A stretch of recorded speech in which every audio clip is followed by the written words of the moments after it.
सोए सनंदरी मेरा तन मन मोरा, नाम जपंदड़ी लाली। पंध जलंदड़ी मेरा अंदर ठंडा, गुर दर्शन देख निहाली। सो कहो टल गुर सेवियै, ऐनस सहज सुभाए। दर्शन परसियै गुरु कै, जन्म मरण दुख जाए। होवै सिफत खसम दी, ਨੂਰ ਅਰਸੋਂ ਕੁਰਸੋਂ ਝਟਿਐ। ਤੁਧ ਡਿਠੇ ਸੱਚੇ ਪਾਤਸ਼ਾਹ, ਮਲ ਜਨਮ ਜਨਮ ਦੀ ਘਟੀਐ। ਸਜਣ ਸੱਚਾ ਪਾਤਸ਼ਾਹ, ਸਿਰਸਾਹਾਂ ਦਾ ਸਾਹ। ਜਿਸ ਪਾਸ ਬੈਠਿਆ ਸੋਹੀਐ, ਸਭਨਾ ਦਾ ਵਿਸਾਹੋ। ਸਤਨਾਮ ਸ੍ਰੀ ਵਾਹਿਗੁਰੂ ਸਾਹਿਬ ਜੀ। ਸੋਰਠ ਮਹੱਲਾ ਤੀਜਾ। ਭਗਤ ਖਜ਼ਾਨਾ ਭਗਤਨ ਕਉ ਦੀਆ, ਨਾਉ ਹਰ ਧਨ ਸਚ ਸੋਈ। ਅਖੋਟ ਨਾਮ ਧਨ ਕਦੇ ਨਖੁੱਟੈ ਨਾਹੀ, ਕਿਨੈ ਨਾ ਕੀਮਤ ਹੋਈ। ਨਾਮ ਧਨ ਮੁਖ ਉਜਲੇ ਹੋਏ, ਹਰ ਪਾਇਆ ਸਚ ਸੋਏ। ਭਗਤ ਖਜ਼ਾਨਾ ਭਗਤਨ ਕਉ ਦੀਆ, ਨਾਉ ਹਰ ਧਨ ਸਚ ਸੋਏ। ਅਖੁੱਟ ਨਾਮ ਧਨ ਕਦੇ ਨਿਖੁੱਟੈ ਨਾਹੀ, ਕਿਨੈ ਨਾ ਕੀਮਤ ਹੋਈ। ਨਾਮ ਧਨ ਮੁਖ ਉਜਲੇ ਹੋਏ, ਹਰ ਪਾਇਆ ਸਚ ਸੋਏ।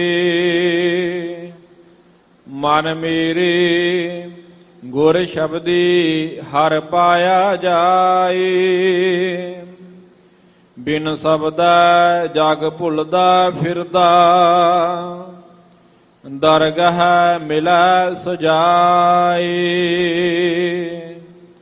ਮਨ ਮੇਰੇ ਗੁਰ ਸ਼ਬਦੀ ਹਰ ਪਾਇਆ ਜਾਏ।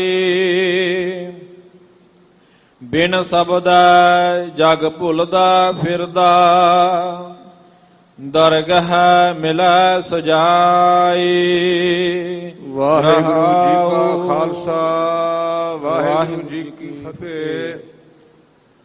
ਗੁਰੂ ਰੂਪ ਗੁਰੂ ਕੀ ਸਾਜੀ ਨਵਾਜੀ, ਗੁਰੂ ਸਰੂਪ ਗੁਰੂ ਖਾਲਸਾ ਸਾਧ ਸੰਗਤ ਜੀ। ਦੀਨ ਦੁਨੀਆ ਦੇ ਬਾਲਕ ਧੰਨ ਧੰਨ ਸਤਿਗੁਰੂ ਅਮਰਦਾਸ ਸੱਚੇ ਪਾਤਸ਼ਾਹ ਮਹਾਰਾਜ ਜੀ ਨੇ ਸਾਨੂੰ ਸੁਚੇਤ ਕੀਤਾ। ਗੁਰੂ ਕੇ ਸਿੱਖਾ, ਤੂੰ ਪ੍ਰਦੇਸ਼ ਦੇ ਵਿੱਚ 2 ਮਹੀਨੇ ਕਿਸੇ ਆਪਣੇ ਸਾਕ ਸੰਬੰਧੀ ਨੂੰ ਮਿਲਣ ਜਾਣਾ ਤੇ ਆਪਣੇ ਪਰਿਵਾਰ ਨੂੰ 6 ਮਹੀਨੇ ਕਹਿਣਾ ਕਿ ਮੈਂ ਪ੍ਰਦੇਸ਼ ਵਿੱਚ ਜਾਣਾ ਤੇ ਮੇਰਾ ਲੇੜੇ ਲੱਤੇ ਦਾ ਪ੍ਰਬੰਧ ਕਰੋ, ਅਰੇਂਜਮੈਂਟ ਕਰੋ। ਜਦ ਕਿ ਆਪਾਂ 2 ਮਹੀਨਿਆਂ ਤੋਂ ਬਾਅਦ ਵਾਪਸ ਆ ਜਾਣਾ। ਲੇਕਿਨ ਜਿਹੜੇ ਸਫ਼ਰ ਤੋਂ ਆਪਾਂ ਦੁਬਾਰਾ ਵਾਪਸ ਨਹੀਂ ਆਉਣਾ, ਉਹਦਾ ਕਦੇ ਆਪਾਂ ਪ੍ਰਬੰਧ ਹੀ ਨਹੀਂ ਕੀਤਾ। ਬਾਹਰ ਦੀ ਗੱਲ ਤਾਂ ਛੱਡੋ, ਆਪਾਂ ਇੰਡੀਆ ਵਿੱਚ ਭਾਰਤ ਵਿੱਚ ਕਿਤੇ 5-7 ਦਿਨ ਕਿਸੇ ਆਪਣੇ ਮਿੱਤਰ ਰਿਸ਼ਤੇਦਾਰ ਕੋਲ ਜਾਣਾ ਹੋਵੇ ਨਾ, ਤੇ ਆਪਾਂ ਪ੍ਰਬੰਧ ਕਰਦੇ ਹਾਂ ਸੀਟ ਦਾ, ਆਪਣੇ ਬੈਗ ਦਾ, ਲੇਕਿਨ ਜਿਸ ਯਾਤਰਾ ਤੋਂ ਮੁੜਨਾ ਨਹੀਂ, ਉਹਦਾ ਪ੍ਰਬੰਧ ਵੀ ਆਪਾਂ ਨੂੰ ਕਰਨਾ ਬਣਦਾ ਹੈ। ਇਸ ਪੱਖ ਨੂੰ ਜਿਵੇਂ ਗੁਰੂ ਅਮਰਦਾਸ ਪਾਤਸ਼ਾਹ ਨੇ ਸਾਨੂੰ ਸਮਝਾਇਆ, ਸਮਝਣ ਦਾ ਯਤਨ ਕਰੀਏ ਤੇ ਮਨ ਦੀ ਇਕਾਗਰਤਾ ਦੀ ਉਪਰਾਲਾ ਕਰੋ। ਬੋਲੋ ਸਤਿਨਾਮ ਵਾਹਿਗੁਰੂ। ਹਾਂਜੀ, ਸਤਨਾਮ ਸ੍ਰੀ ਵਾਹਿਗੁਰੂ ਸਾਹਿਬ ਜੀ। ਸੋਰਠ ਮਹੱਲਾ ਤੀਜਾ। ਭਗਤ ਖਜ਼ਾਨਾ ਭਗਤਨ ਕਉ ਦੀਆ। ਆਖਰਕਾਰ ਭਗਤ ਬਣਦਾ ਕਿਵੇਂ ਹੈ? ਇਹ ਦੋ ਸ਼ਬਦਾਂ ਦਾ ਸੁਮੇਲ ਹੈ, ਭਗਤ। ਗਾਤਾ ਨਾਮ ਹਾਲਤ ਤੇ ਪੱਬੇ ਦਾ ਅਰਥ ਹੈ ਭੈ ਵਾਲੀ ਗਤੀ। ਉਹ ਮਨੁੱਖ ਜਿਹੜਾ ਅੱਠੇ ਪੈਰ ਭੈ ਵਾਲੀ ਗਤੀ 'ਚ ਰਹਿੰਦਾ ਬਹਿੰਦਾ ਹੈ ਕਿ ਮੈਨੂੰ ਵਾਹਿਗੁਰੂ ਵੇਖਦਾ ਹੈ, ਉਹਨੂੰ ਕਹਿੰਦੇ ਨੇ ਭਗਤ। ਲੇਕਿਨ ਇਹਦੇ ਵਾਸਤੇ ਅਸੀਂ ਆਮ ਕਰਕੇ ਜਿਹੜੇ ਤਰਕਵਾਦੀ ਨੇ, ਨੁਕਤਾਚੀਨੀ ਸੁਭਾਅ ਵਾਲੇ ਨੇ, ਉਹ ਕਹਿੰਦੇ ਭਾਈ ਸਾਹਿਬ ਇਹ ਤਾਂ ਵਿਹਲੜਾਂ ਦਾ ਕੰਮ ਹੈ, ਅਸੀਂ ਕੰਮਕਾਰ ਵਾਲੇ ਆ, ਜੀ ਪਾਲਣੇ ਨੇ, ਧੰਦੇ ਕਰਨੇ ਨੇ, ਤੇ ਜਿਹੜੇ ਵਿਹਲੇ ਨੇ ਉਹ ਗੁੜਕਾ ਫੜ ਕੇ ਬਾਣੀ ਪੜ੍ਹੀ ਜਾਂਦੇ ਨੇ। ਆਖਰ ਇਹ ਕੰਮਕਾਰ ਕਰਦਿਆਂ ਪਰਮਾਤਮਾ ਨੂੰ ਮਿਲਿਆ ਕਿਵੇਂ ਜਾਏਗਾ? ਆਪਾਂ ਮਿੱਤਰ ਦੇ ਦੋ ਸ਼ਬਦ ਆਮ ਬੋਲਦੇ ਆ। ਮਿੱਤਰ ਦਾ ਭਾਵ ਹੁੰਦਾ ਵੀ ਜਿਹਦੇ ਅੰਦਰ ਪ੍ਰੇਮ ਵਾਲੀ ਭਾਵਨਾ ਵੀ ਉਹ ਮਿੱਤਰ, ਤੇ ਦੋਸਤ ਸ਼ਬਦ ਜਿਹੜਾ, ਇਹ ਦੋ ਸ਼ਬਦਾਂ ਦਾ ਕੰਬੀਨੇਸ਼ਨ ਹੈ, ਇਕੱਠ ਹੈ। ਦੋਸਤ ਦੋ ਸੱਤ, ਭਾਵ ਦੋਵਾਂ ਪਾਸਿਆਂ ਤੋਂ ਇੱਕ ਦੂਜੇ ਨਾਲ ਅਸੀਂ ਸੰਸੀਰੀ ਹੋਏ, ਸਾਡੇ ਅੰਦਰ ਸੱਚ ਹੋਵੇ। ਅਗਰ ਅਸੀਂ ਮਿੱਤਰ ਨਾਲ ਝੂਠ ਬੋਲ ਕਰਕੇ ਉਹਨੂੰ ਠੱਗੀ ਮਾਰਦੇ ਹਾਂ, ਅਸੀਂ ਦੋਸਤ ਨਹੀਂ। ਇਹ ਲਫ਼ਜ਼ ਮੈਂ ਕਿਉਂ ਕਹੇ ਨੇ? ਇਤਿਹਾਸ ਦੇ ਪੰਨਿਆਂ ਨੂੰ ਵਾਚੀਦਾ ਹੈ ਤੇ ਬਾਬਾ ਤਰਲੋਚਨ ਤੇ ਬਾਬਾ ਨਾਮਦੇਵ ਪਰਮਿੱਤਰ ਸਨ। ਬਾਬਾ ਨਾਮਦੇਵ ਦੀ ਬੜੀ ਚੜ੍ਹਦੀ ਅਵਸਥਾ ਹੈ, ਚੜ੍ਹਦੀ ਕਲਾ ਵਾਲੀ ਅਵਸਥਾ ਹੈ। ਆਮ ਕਰਕੇ ਬਾਬਾ ਤਰਲੋਚਨ ਜੀ ਭਗਤ ਨਾਮਦੇਵ ਕੋਲ ਆਪਣੇ ਸ਼ੰਕੇ ਰੱਖਦੇ ਨੇ ਤੇ ਬਾਬਾ ਨਾਮਦੇਵ ਉਹਦੇ ਸ਼ੰਕਿਆਂ ਦਾ ਜਵਾਬ ਦਿੰਦੇ ਹਨ। ਜਿਹੜਾ ਸ਼ੰਕਾ ਸਾਡੇ ਅੰਦਰ ਹੈ ਨਾ ਵੀ ਅਸੀਂ ਬਾਲ ਬੱਚੇਦਾਰ, ਅਸੀਂ ਗ੍ਰਸਤੀਆਂ, ਸਾਡੀਆਂ ਲੋੜਾਂ ਨੇ, ਅਸੀਂ ਵਿਹਲੇ ਹੋ ਕੇ ਰੱਬ ਦਾ ਨਾਮ ਕਿਵੇਂ ਲਵਾਂਗੇ? ਤੇ ਬਾਬੇ ਨਾਮਦੇਵ ਨੇ ਬੜੇ ਸਾਦੇ ਢੰਗ ਨਾਲ ਸਾਨੂੰ ਸਮਝਾਇਆ। ਉਹਨਾਂ ਨੇ ਇੱਕ ਸ਼ਬਦ ਚਾਰਿਆ, ਗੁਰੂ ਗ੍ਰੰਥ ਸੱਚੇ ਪਾਤਸ਼ਾਹ ਦੀ ਬਾਣੀ ਵਿੱਚ ਅੰਕਿਤ ਹੈ। ਭਗਤ ਨਾਮਦੇਵ ਵਿੱਚ ਕਹਿੰਦੇ ਨੇ, ਆਨੀ ਲੈ ਕਾਗਦ ਕਾਟੀ ਲੈ ਗੂਡੀ, ਆਕਾਸ਼ ਮੱਧੇ ਭਰਮੀ ਹਲੇ, ਪੰਜ ਜਨਾਂ ਸੁ ਬਾਦ ਬਤੂਆ, ਚੀਸ ਡੋਰੀ ਰਾਖੀ ਹਲੇ, ਮਨ ਰਾਮ ਨਾਮਾ ਬੇਦੀ ਹਲੇ। ਜਿਵੇਂ ਕਾਗਜ਼ ਦੀ ਪਤੰਗ, ਕਾਗਜ਼ ਦੀ ਗੁੱਡੀ ਬੱਚੇ ਨੇ ਦੁਕਾਨ ਤੋਂ ਲਿਆਂਦੀ ਜਾਂ ਬਣਾਈ, ਉਹਨੂੰ ਆਕਾਸ਼ ਵਿੱਚ ਉਡਾਉਂਦਾ ਬੱਚਾ ਮਾਸੂਮ, ਤੇ ਨਾਲ ਥੱਲੇ ਆਪਣੀ ਮਾਂ ਨੂੰ ਕਹਿੰਦਾ ਵੀ ਮਾਤਾ ਮੈਨੂੰ ਚਾਹ ਦਾ ਕੱਪ ਉੱਪਰ ਦੇ ਦੇ, ਮੇਰੇ ਦੋਸਤ ਨੇ ਗੁੱਡੀ ਵਧਾਈ ਤੇ ਮੈਂ ਉਹਨੂੰ ਕੱਟਣਾ। ਆਪਣੀ ਮਾਂ ਨਾਲ ਵੀ ਗੱਲਾਂ ਕਰ ਰਿਹਾ ਤੇ ਆਪਣੇ ਦੋਸਤ ਨੂੰ ਵੀ ਕਹਿੰਦਾ ਵੀ ਤੂੰ ਆਪਣੀ ਪਤੰਗ ਅੱਗੇ ਕਰ, ਮੈਂ ਕੱਟਾਂ। ਦੋ ਪਾਸੇ ਉਹਦਾ ਕੰਮ ਹੈ, ਪਰ ਨਾਲ ਤੀਜੇ ਪਾਸੇ ਉਹਦੀ ਸੁਰਤੀ ਪਤੰਗ ਵਾਲੇ ਪਾਸੇ ਹੈ। ਅਗਰ ਸੁਰਤੀ ਪਾਸੇ ਚਲੀ ਜਾਏ ਨਾ, ਉਹਦੀ ਪਤੰਗ ਕੱਟੀ ਜਾ ਸਕਦੀ ਹੈ, ਡਿੱਗ ਸਕਦੀ ਹੈ। ਦੂਜਾ ਉਦਾਹਰਨ ਦਿੱਤੀ ਹੈ, ਇਹ ਅਸੀਂ ਆਮ ਕਰਕੇ ਰਾਜਸਥਾਨ ਵਿੱਚ ਅੱਜ ਵੀ ਵੇਖਦੇ ਆ। ਉੱਥੇ ਸਾਡੀਆਂ ਬੀਬੀਆਂ, ਧੀਆਂ, ਭੈਣਾਂ, ਕਿਉਂਕਿ ਪਾਣੀ ਆਮ ਉਪਲਬਧ ਨਹੀਂ, ਉਹ ਡਿੱਗੀਆਂ ਤੋਂ, ਖਾਲਾਂ ਤੋਂ ਘੜੇ ਭਰ ਕੇ ਲਿਆਉਂਦੀਆਂ ਨੇ ਤੇ ਇਕੱਠੀਆਂ ਹੋ ਕੇ ਜਾਂਦੀਆਂ ਨੇ। ਉਹ ਬੱਚੀਆਂ ਸਾਡੀਆਂ ਸਿਰ ਤੇ ਘੜਾ ਹੈ, ਟਾਕ ਦੇ ਨਾਲ ਬੱਚਾ ਹੈ, ਲੇਕਿਨ ਸਾਖੀ ਨਾਲ ਗੱਲਾਂ ਵੀ ਕਰਦੀਆਂ ਪਰ ਘੜਾ ਡਿੱਗਦਾ ਨਹੀਂ। ਇਹ ਨਹੀਂ ਵੀ ਘੜੇ ਨੂੰ ਪੇਚ ਲਾ ਕੇ ਬੀਬੀ ਨੇ ਸਿਰ ਨਾਲ ਫਿੱਟ ਕੀਤਾ, ਬਿਲਕੁਲ ਨਹੀਂ। ਘੜਾ ਬਿਲਕੁਲ ਸਿਰ ਦੇ ਉੱਪਰ ਰੱਖਿਆ, ਪਾਣੀ ਨਾਲ ਭਰਿਆ, ਬੱਚਾ ਢਾਕ ਨਾਲ ਹੈ। ਆਪਣੀ ਸਹੇਲੀ ਨਾਲ ਭੈਣ ਉਹ ਸਾਡੀ ਬੱਚੀ ਗੱਲਾਂ ਵੀ ਕਰਦੀ ਪਰ ਉਹ ਘੜਾ ਡਿੱਗਦਾ ਨਹੀਂ। ਇਹ ਪੰਕਤੀ ਆਨੀ ਲੈ ਕੁੰਭ ਭਰਾਈ ਲੈ ਉਦਕ ਰਾਜ ਕੁਆਰ ਪਰੰਦਰੀਏ ਹਾਸਤ ਬਨੋਦ ਵਿਚਾਰ ਕਰਤ ਹੈ ਚੀਜ਼ ਸੋ ਗਾਗਰ ਰਾਖੀ ਅਲੇ। ਅਗਲੀ ਉਹਨਾਂ ਉਦਾਹਰਨ ਦਿੱਤੀ ਵੀ ਜਿਵੇਂ ਪਸ਼ੂਆਂ ਵਾਲੇ ਗੁੱਜਰ ਭਰਾ ਜਾਂ ਹੋਰ ਲੋਕ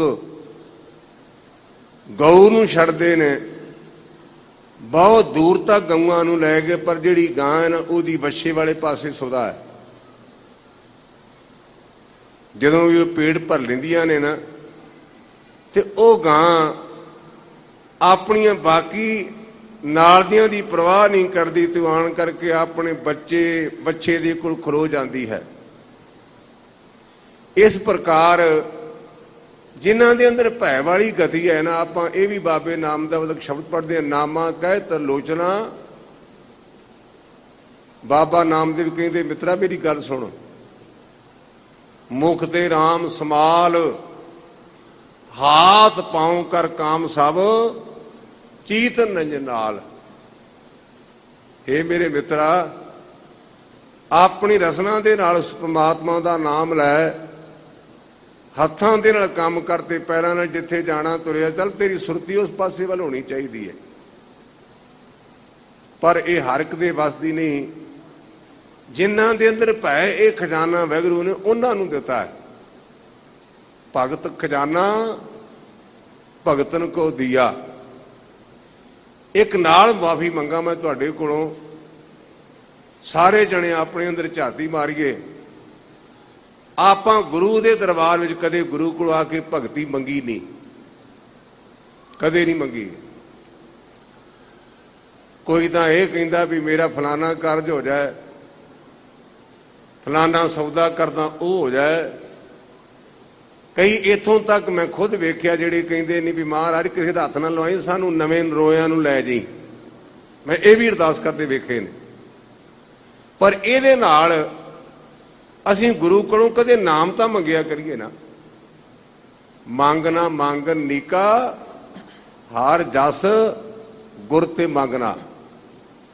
ਗੁਰੂ ਪੰਚਮ ਪਾਤਸ਼ਾਹ ਕਹਿੰਦੇ ਗੁਰਮੁਖਾ ਮੰਗਣਾ ਮਾੜਾ ਨਹੀਂ, ਮੰਗਿਆ ਕਰ, ਪਰ ਵਾਹਿਗੁਰੂ ਦੇ ਕੋਲੋਂ ਪ੍ਰਮਾਤਮਾ ਦੀ ਵਡਿਆਈ ਮੰਗਿਆ ਕਰਦੇ। ਜੇ ਪ੍ਰਮਾਤਮਾ ਦੀ ਵਡਿਆਈ ਕਰੇਗਾ ਤੇ ਮਗਰ ਮਗਰ ਪਦਾਰਥ ਤੁਰੇ ਫਿਰਨਗੇ।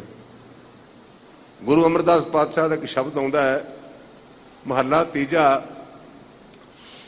ਬਰਮ ਬਿੰਦੇ ਤਿਸ ਦਾ ਬਹਿ ਮਤ ਰਹੇ, ਏਕ ਸ਼ਬਦ ਲਿਵ ਲਾਏ, ਨਵ ਨਿਧੀ 18 ਸਿੱਧੀ ਪਿੱਛੇ ਲੱਗੀਆਂ ਫਿਰੇ, ਜੋ ਹਰ ਹਿਰਦੇ ਸਦਾ ਵਸਾਏ। ਉਹ ਗੁਰਮੁਖ ਜਨ ਉਹ ਭਲੀਆਂ ਰੂਹਾਂ ਜਿਹੜੇ ਪਰਿਪੂਰਨ ਪ੍ਰਮਾਤਮਾ ਨੂੰ ਆਪਣੇ ਹਿਰਦੇ ਵਿੱਚ ਵਸਾਉਂਦੀਆਂ ਨੇ ਨਾ, ਇਹ ਪਦਾਰਥ ਉਹਨਾਂ ਦੇ ਮਗਰ ਮਗਰ ਹਨ। ਇਸ ਕਰਕੇ ਮੇਰੇ ਪਾਤਸ਼ਾਹ ਕਹਿੰਦੇ ਜਿਹੜਾ ਭਗਤ ਦਾ ਖਜ਼ਾਨਾ ਨਾ ਇਹ ਭਗਤਾਂ ਨੂੰ ਦਿੱਤਾ। ਜਿਹੜਾ ਚਾਹਵਾਨ ਹੋਵੇਗਾ ਨਾ ਉਹੀ ਲਏਗਾ ਨਾ। ਸਾਡੀ ਇੰਨੀ ਢਿੱਲੀ ਅਵਸਥਾ ਹੈ। ਮੇਰੀ ਆਪਣੀ ਹੱਡ ਬੀਤੀ ਮੈਂ ਕਹਿਣ ਲੱਗਾ ਤੇ ਮਾਫੀ ਤੁਸੀਂ ਕਹਿਣਾ ਵੀ ਗਿਆਨੀ ਜੀ ਘਰ ਦੀਆਂ ਗੱਲਾਂ ਕਰੀ ਜਾਂਦੇ ਨੇ।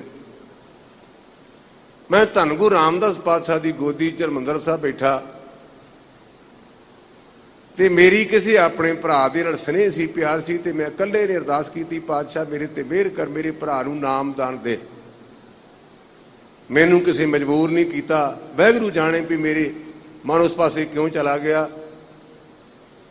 ਮੈਂ ਹਰਿਮੰਦਰ ਸਾਹਿਬ ਤੋਂ ਬਾਹਰ ਉੱਠ ਕੇ ਲਾਚੀ ਮੇਰੀ ਕੋਲ ਆਇਆ ਤੇ ਭਾਣਾ ਰੱਬ ਦਾ ਵੀ ਉਹ ਭਰਾ ਮੈਨੂੰ ਮਿਲ ਪਿਆ। ਤੇ ਮੈਂ ਉਹਨੂੰ ਆਖਿਆ ਵੀ ਵੀਰਾ ਅੱਜ ਬੜਾ ਚੰਗਾ ਦਿਨ ਹੈ, ਮੈਂ ਤੇਰੇ ਲਈ ਗੁਰੂ ਰਾਮਦਾਸ ਪਾਤਸ਼ਾਹ ਕੋਲੋਂ ਨਾਮਦਾਨ ਮੰਗ ਕੇ ਆਇਆ। ਉਹਨੇ ਇੱਕਦਮ ਮੇਰੀ ਗੱਲ ਕੱਢ ਕੇ ਕਹਿਣ ਲੱਗਾ, ਭਾਊ ਨਾਮ ਤੋਂ ਕੀ ਲੈਣਾ, ਕਿਤੇ ਕੁਰਸੀ ਦਵਾ ਦੇ। ਇਹ ਮੇਰੀ ਅੱਡ ਬੀਤੀ ਜੇ, ਕੋਈ ਖਰਚਾ ਤਾਂ ਨਹੀਂ ਨਾ। ਪਰ ਜਿੰਨਾ ਚਿਰ ਕਿਸਮਤ ਸਾਥ ਨਾ ਦੇਵੇ ਗੁਰਮੁਖੋ, ਉਦੋਂ ਮਿਲਦਿਆਂ ਮਿਲਦਿਆਂ ਵੀ ਅਸੀਂ ਝੋਲੀ ਨਹੀਂ ਜੜਦੇ। ਮੇਰੇ ਮਨ ਨੂੰ ਗਹਿਰੀ ਸੱਟ ਲੱਗੀ। ਰਾਤ ਦੀ ਮੇਰੀ ਫਿਰ ਡਿਊਟੀ ਸੀ। ਮੈਂ ਉਸੇ ਮਨ ਨਾਲ ਗੁਰੂ ਰਾਮਦਾਸ ਪਾਤਸ਼ਾਹ ਨੂੰ ਆਖਿਆ, ਪਾਤਸ਼ਾਹ ਮੈਂ ਦੁਪਹਿਰੇ ਤਾਂ ਤੇਰੇ ਕੋਲ ਨਾਮ ਤਨ ਮੰਗਿਆ ਸੀ ਆਪਣੇ ਭਰਾ ਲਈ, ਲੇਕਿਨ ਉਹ ਗਾਹਕ ਨਹੀਂ ਹੋ। ਇਹ ਹੁਣ ਤੇਰੀ ਮਰਜ਼ੀ ਵੀ ਦੇ ਜਾਂ ਨਾ ਦੇ, ਪਰ ਉਹ ਨਹੀਂ ਉਹ ਚਾਹੁੰਦਾ।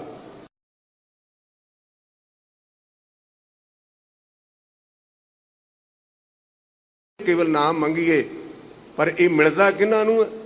ਜਿਨ੍ਹਾਂ ਦੇ ਅੰਦਰ ਭੈ ਹੈ, ਜਿਨ੍ਹਾਂ ਦੇ ਅੰਦਰ ਡਰ ਹੈ।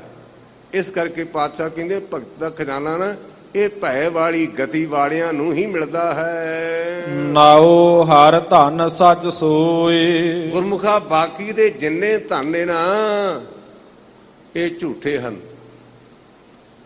ਆਪਾਂ ਪੜ੍ਹਦੇ ਹਾਂ ਤੇ ਕਿਤਾਬਾਂ ਦੇ ਵਿੱਚ ਉਦਾਹਰਨਾਂ ਹੁੰਦੀਆਂ ਨੇ। ਉਰਦੂ ਵਾਲੇ ਭਰਾ ਮਿਸਾਲ ਕਹਿੰਦੇ ਨੇ, ਅੰਗਰੇਜ਼ੀ ਵਾਲੇ ਐਗਜ਼ਾਮਪਲ ਕਹਿੰਦੇ ਨੇ, ਆਪਾਂ ਪੰਜਾਬੀ 'ਚ ਉਦਾਹਰਨ ਕਹਿ ਦਿੰਦੇ ਆ। ਜਦੋਂ ਗੁਰੂ ਗ੍ਰੰਥ ਸੱਚੇ ਪਾਤਸ਼ਾਹ ਦੀ ਬਾਣੀ ਨੂੰ ਕਿਤੇ ਵਚਦੇ ਜੇ ਨਾ, ਤੇ ਪਹਿਲਾਂ 3 ਬਾਣੀਆਂ ਜਪਜੀ ਸਾਹਿਬ, ਰਹਿ ਰਾਜ ਸਾਹਿਬ ਤੇ ਸੁਹਲ ਦਾ ਪਾਠ ਹੁੰਦਾ ਹੈ, ਰਾਗ ਰੰਭ ਹੁੰਦੇ ਨੇ ਨਾ। ਉੱਥੇ ਸਾਨੂੰ ਧੰਨ ਗੁਰੂ ਨਾਨਕ ਪਾਤਸ਼ਾਹ ਨੇ ਸੁਚੇਤ ਕੀਤਾ ਵੀ ਪੁੱਤਰਾ ਇਹੋ ਜਿਹੀਆਂ ਚੀਜ਼ਾਂ ਤੈਨੂੰ ਮੂਹਣ ਵਾਸਤੇ ਮਿਲਣਗੀਆਂ ਤੇ ਕਿਤੇ ਉਲਝ ਨਾ ਜਾਈ। ਉਹ ਸ਼ਬਦ ਵੱਲ ਆਪਣੀ ਸੁਰਤੀ ਲਿਜਾਓ। ਧਰਤੀ ਤਾਂ ਹੀਰੇ ਲਾਲ ਜੜਤੀ, ਪਲੰਗ ਲਾਲ ਜੜਾਓ, ਮੋਹਣੀ ਮੁਖ ਮਣੀ ਸੋਹੈ, ਕਰੇ ਰੰਗ ਪਸਾਓ, ਮਤ ਦੇਖ ਭੂਲਾਂ ਵਿਸਰੈ, ਤੇਰਾ ਚਿੱਤ ਨਾਵੇ ਲਾਓ। ਇਹ ਵਾਹਿਗੁਰੂ ਮੇਰੇ ਤੇ ਮਿਹਰ ਕਰੀ। ਮੇਰੇ ਮਕਾਨ ਦੇ ਵਿੱਚ ਪੱਥਰ ਦੀ ਥਾਂ ਤੇ ਭਾਵੇਂ ਹੀਰੇ ਜੜੇ ਹੋਣ, ਮੇਰੇ ਆਰਾਮ ਕਰਨ ਵਾਸਤੇ ਬੜੇ ਸੋਹਣੇ ਪਲੰਘ ਡਿੱਠੇ ਹੋਣ, ਪਰ ਉਹਨਾਂ ਪਲੰਘਾਂ ਤੇ ਮੈਨੂੰ ਨੀਂਦ ਨਾ ਆਵੇ। ਮੇਰੇ ਤੇ ਕਿਰਪਾ ਕਰੀ, ਮੈਨੂੰ ਤੇਰਾ ਨਾਮ ਨਾ ਭੁੱਲੇ। ਪਹਿਲਾ ਇਹਦਾ ਪੌੜੀ ਹੈ, ਮੋਤੀ ਤਾਂ ਮੰਦਰ ਉਸਰੈ, ਰਤਨੀ ਤਾਂ ਹੋਏ ਜੜਾਓ, ਕਸਤੂਰ ਕੁੰਗੂ ਅਗਰ ਚੰਦਨ ਲੀਪ ਆਵੇ ਚਾਓ, ਮਤ ਦੇਖ ਭੂਲਾਂ ਵਿਸਰੇ, ਤੇਰਾ ਚਿੱਤ ਨਾਵੇ ਲਾਓ। ਤੇ ਦੂਜੀ ਪੌੜੀ ਹੈ, ਧਰਤੀ ਤਾਂ ਹੀਰੇ ਲਾਲ ਜੜਤੀ, ਪਲਕ ਲਾਲ ਜੜਾਓ, ਮੋਹਣੀ ਮੁਖ ਮਣੀ ਸੋਹੈ, ਕਰੇ ਰੰਗ ਪਸਾਓ, ਮਤ ਦੇਖ ਭੂਲਾਂ ਵਿਸਰੈ, ਤੇਰਾ ਚਿੱਤ ਨਾਵੇ ਲਾਓ। ਦੁਨੀਆ ਦੇ ਝੂਠੇ ਚਮੜੇ ਨੂੰ ਵੇਖ ਕਰਕੇ ਕਿਤੇ ਮੇਰੀ ਬਿੜਤੀ ਚਮੜੇ ਵਾਲੀ ਨਾ ਬਣ ਜਾਏ। ਤੀਜੀ ਪੌੜੀ 'ਚ ਮੇਰੇ ਪਾਤਸ਼ਾਹ ਕਹਿੰਦੇ ਨੇ, ਆਪਾਂ ਕਹਿੰਦੇ ਫਲਾਣੇ ਬਾਬੇ ਨੇ ਆਹ ਆਖਿਆ, ਉਹਦੇ ਬਚਨ ਪੂਰੇ ਹੋ ਗਏ। ਧੰਨ ਗੁਰੂ ਨਾਨਕ ਪਾਤਸ਼ਾਹ ਕਹਿੰਦੇ ਗੁਰਮੁਖਾ ਇਹ ਬਹੁਤ ਥੱਲੇ ਦੀ ਗੱਲ ਹੈ, ਤੇ ਜੇ ਤੇਰੀ ਅਰਦਾਸ ਪੂਰੀ ਹੋ ਜਾਂਦੀ, ਤੇਰੇ ਬਚਨ ਪੂਰੇ ਹੋ ਜਾਂਦੇ, ਕਿਤੇ ਉਲਝ ਨਾ ਜਾਈ, ਮੰਜ਼ਲ ਅੱਗੇ ਹੈ। ਸਿੱਧ ਹੋਵਾਂ ਸਿੱਧ ਲਾਈ, ਰਿੱਧ ਆਖਾਂ ਆਓ, ਹੁਕਮ ਹਾਸਲ ਕਰੀ ਬੈਠਾ ਨਾਨਕਾ ਸਭ ਆਓ, ਮਤ ਦੇਖ ਭੂਲਾਂ ਵਿਸਰੈ, ਤੇਰਾ ਚਿੱਤ ਨਾਵੇ ਲਾਓ। ਤੇ ਚੌਥੀ ਪੌੜੀ 'ਚ ਆ ਗਈ ਔਂਤਰੀ ਕੁਰਸੀ। ਸੰਤ ਬਾਬਾ ਜਰਨੈਲ ਸਿੰਘ ਕਹਿੰਦੇ ਸਨ, ਮਿੱਤਰਾ ਕੁਰਸੀ ਵਾਲੇ ਪਾਸੇ ਬਹੁਤਾ ਖਿਆਲ ਨਾ ਕਰਿਆ ਕਰ, ਕਿਤੇ ਇੱਕ ਪਾਵਾ ਵੀ ਟੁੱਟ ਗਿਆ ਤੇ ਮਣਕੇ ਪੱਲੇ ਥੱਲੇ ਡਿੱਗ ਪਏਗਾ। ਕੁਰਸੀ ਦੇ 4 ਪਾਵੇ ਹੁੰਦੇ ਨੇ ਨਾ, ਜੇ ਇੱਕ ਪਾਵਾ ਵੀ ਟੁੱਟ ਗਿਆ ਤੇ ਮਣਕੇ ਥੱਲੇ ਡਿੱਗ ਪਏਗਾ, ਮਣਕੇ ਪਰਨੇ ਟੁੱਟ ਜਾਏਗਾ ਮਣਕਾ। ਆਪਾਂ ਕੁਰਸੀ ਤੇ ਬੈਠ ਕਰਕੇ ਅੰਨੇ ਹੋ ਜਾਣੇ, ਸਾਨੂੰ ਨਾ ਸੁਣਦਾ ਤੇ ਨਾ ਸਾਨੂੰ ਦਿਸਦਾ। ਸਾਡੇ ਬਾਪੂ ਨੇ ਆਖਿਆ, ਮਿੱਤਰਾ ਸੁਲਤਾਨ ਹੋਵਾਂ ਮੇਲ ਲਸ਼ਕਰ, ਤਖਤ ਰਾਖਾਂ ਪਾਓ, ਹੁਕਮ ਹਾਸਲ ਕਰੀ ਬੈਠਾ ਨਾਨਕਾ ਸਭ ਆਓ। ਮੇਰੇ ਪਾਤਸ਼ਾਹ ਕਹਿੰਦੇ ਗੁਰਮੁਖਾ ਹਵਾ ਦੇ ਬੁੱਲੇ ਦੀ ਤਰ੍ਹਾਂ, ਬੁੱਲੇ ਦੀ ਤਰ੍ਹਾਂ ਆਪਾਂ ਹਵਾ ਦੇ ਬੁੱਲੇ ਵੇਹਨੇ ਆ ਨਾ। ਹੁਣ ਮਾੜੀ ਜੀ ਹਵਾ ਆਈ ਤੇ ਮੁੜ ਕੇ ਕੱਖ ਵੀ ਨਹੀਂ। ਕਿਤੇ ਨਿਗਾਹ ਮਾਰੋ ਕੁਰਸੀ ਤੇ ਕਿੰਨੇ ਬਹਿ ਗਏ, ਅੱਜ ਉਹਨਾਂ ਨੂੰ ਚੇਤੇ ਕੋਈ ਨਹੀਂ ਜੇ ਕਰਦਾ। ਅਕਬਰ ਬਾਦਸ਼ਾਹ ਨੇ 50 ਸਾਲ ਰਾਜ ਕੀਤਾ। ਮੈਨੂੰ ਅੱਜ ਤੱਕ ਨਹੀਂ ਪਤਾ ਵੀ ਅਕਬਰ ਦੀ ਡੇਟ ਆਫ ਬਰਥ ਕੀ ਸੀ। 50 ਸਾਲ ਰਾਜ ਕੀਤਾ, ਲੇਕਿਨ ਇੱਕ ਬਾਬਾ ਕਬੀਰ ਜਿਹੜਾ ਖੱਡੀ ਤੇ ਕੱਪੜੇ ਉਣਦਾ, ਉਹਦੇ ਜਨਮ ਦਿਹਾੜੇ ਤੇ ਛੁੱਟੀ ਕਰਦੇ ਆ ਹਿੰਦੁਸਤਾਨ ਵਿੱਚ। ਕਿਉਂਕਿ ਉਹਦੇ ਕੋਲ ਨਾਮ ਧਨ, ਉਹ ਕੁਰਸੀ ਦਾ ਚਾਹਵਾਨ ਨਹੀਂ। ਇਸ ਕਰਕੇ ਮੇਰੇ ਪਾਤਸ਼ਾਹ ਕਹਿੰਦੇ ਨੇ ਭਾਈ ਅਸਲੀ ਜਿਹੜਾ ਖਜ਼ਾਨਾ ਨਾ ਇਹ ਭਾਈ ਪ੍ਰਮਾਤਮਾ ਦਾ ਨਾਮ ਹੈ, ਸੱਚ ਤੋਂ ਭਾਵ ਦਾ ਸਦੀਵੀ ਤੌਰ ਤੇ ਰਹਿਣ ਵਾਲਾ। ਉਹ ਪਹਿਲਾਂ ਵੀ ਤਾਕਤ ਸੀ, ਹੁਣ ਵੀ ਹੈ, ਤੇ ਆਉਣ ਵਾਲੇ ਜਿਹਨੂੰ ਆਪਾਂ ਕਹਿੰਦੇ ਐਕਸਪਾਇਰੀ ਡੇਟ, ਦਵਾਈ ਲੈਣੇ ਤੇ ਆਪਾਂ ਕਹਿੰਦੇ ਇਹ ਐਕਸਪਾਇਰੀ ਡੇਟ ਵੀ ਕਿਤੇ ਲੰਘਦਾ ਨਹੀਂ ਗੀ, ਇਹ ਨੁਕਸਾਨਦਾਇਕ ਹੈ।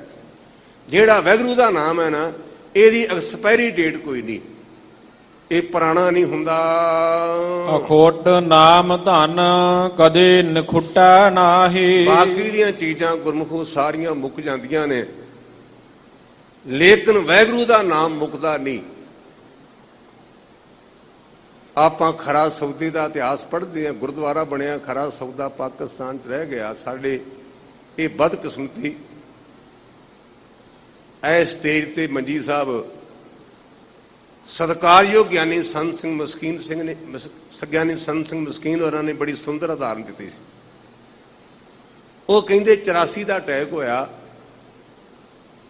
ਸਰਕਾਰ ਦੀ ਮਿਲੀ ਭੁਗਤ ਨਾਲ ਸਾਨੂੰ ਖੁੱਲ੍ਹੇਆਮ ਕਤਲ ਕੀਤਾ ਗਿਆ। ਇਹ ਮਸਕੀਨ ਸਾਹਿਬ ਦੇ ਬੋਲ ਨੇ। ਕਹਿੰਦੇ ਕਾਨਪੁਰ ਇੱਕ ਪੰਡਤ ਵੀਰ ਤੇ ਇੱਕ ਮੌਲਵੀ ਸਾਹਿਬ, ਉਹ ਗੁਆਂਢੀ ਸਨ ਤੇ ਆਪਸ ਵਿੱਚ ਪ੍ਰੇਮ ਨਾਲ ਗੱਲਾਂ ਕਰਨ ਲੱਗ ਪਏ। ਤੇ ਗੱਲਾਂ ਕਰਦਿਆਂ ਕਰਦਿਆਂ ਉਹ ਪੰਡਤ ਭਰਾ ਕਹਿਣ ਲੱਗਾ ਵੀ ਸਿੱਖਾਂ ਨੂੰ ਇੰਨੀ ਮਾਰ ਪਈ ਹੈ, ਮੈਂ ਅਸਲੀ ਸਿੱਖ ਨੂੰ ਕਿਤੇ ਸਟੇਸ਼ਨ ਤੇ ਮੰਗਦਿਆਂ ਨਹੀਂ ਵੇਖਿਆ। ਤੇ ਉਹ ਮੀਆਂ ਜੀ ਕਹਿਣ ਲੱਗੇ ਮਿੱਤਰਾ ਇਹਨਾਂ ਮੰਗਣਾ ਵੀ ਨਹੀਂ, ਕਿਉਂਕਿ ਇਹਨਾਂ ਦੇ ਬਾਪੂ ਗੁਰੂ ਨਾਨਕ ਪਾਤਸ਼ਾਹ ਨੇ ਜਿਹੜੀ 20 ਰੁਪਈਆਂ ਦੀ ਐਫਡੀ ਕਰਾਈ ਹੈ, ਉਹਦਾ ਵਿਆਜ ਹੀ ਇੰਨਾ ਵੱਧ ਜਾਂਦਾ ਵੀ ਉਹ 20 ਦੀ ਐਫਡੀ ਨਹੀਂ ਮੁੱਕਦੀ। ਇਹ ਯਾਦ ਰੱਖਿਆ ਜੇ, ਜਿਹੜਾ ਮੰਗਦਾ ਨਾ ਉਹ ਸਿੱਖ ਨਹੀਂ। ਅਸੀਂ ਮੰਗਣਾ ਕੇਵਲ ਤੇ ਕੇਵਲ ਗੁਰੂ ਕੋਲੋਂ।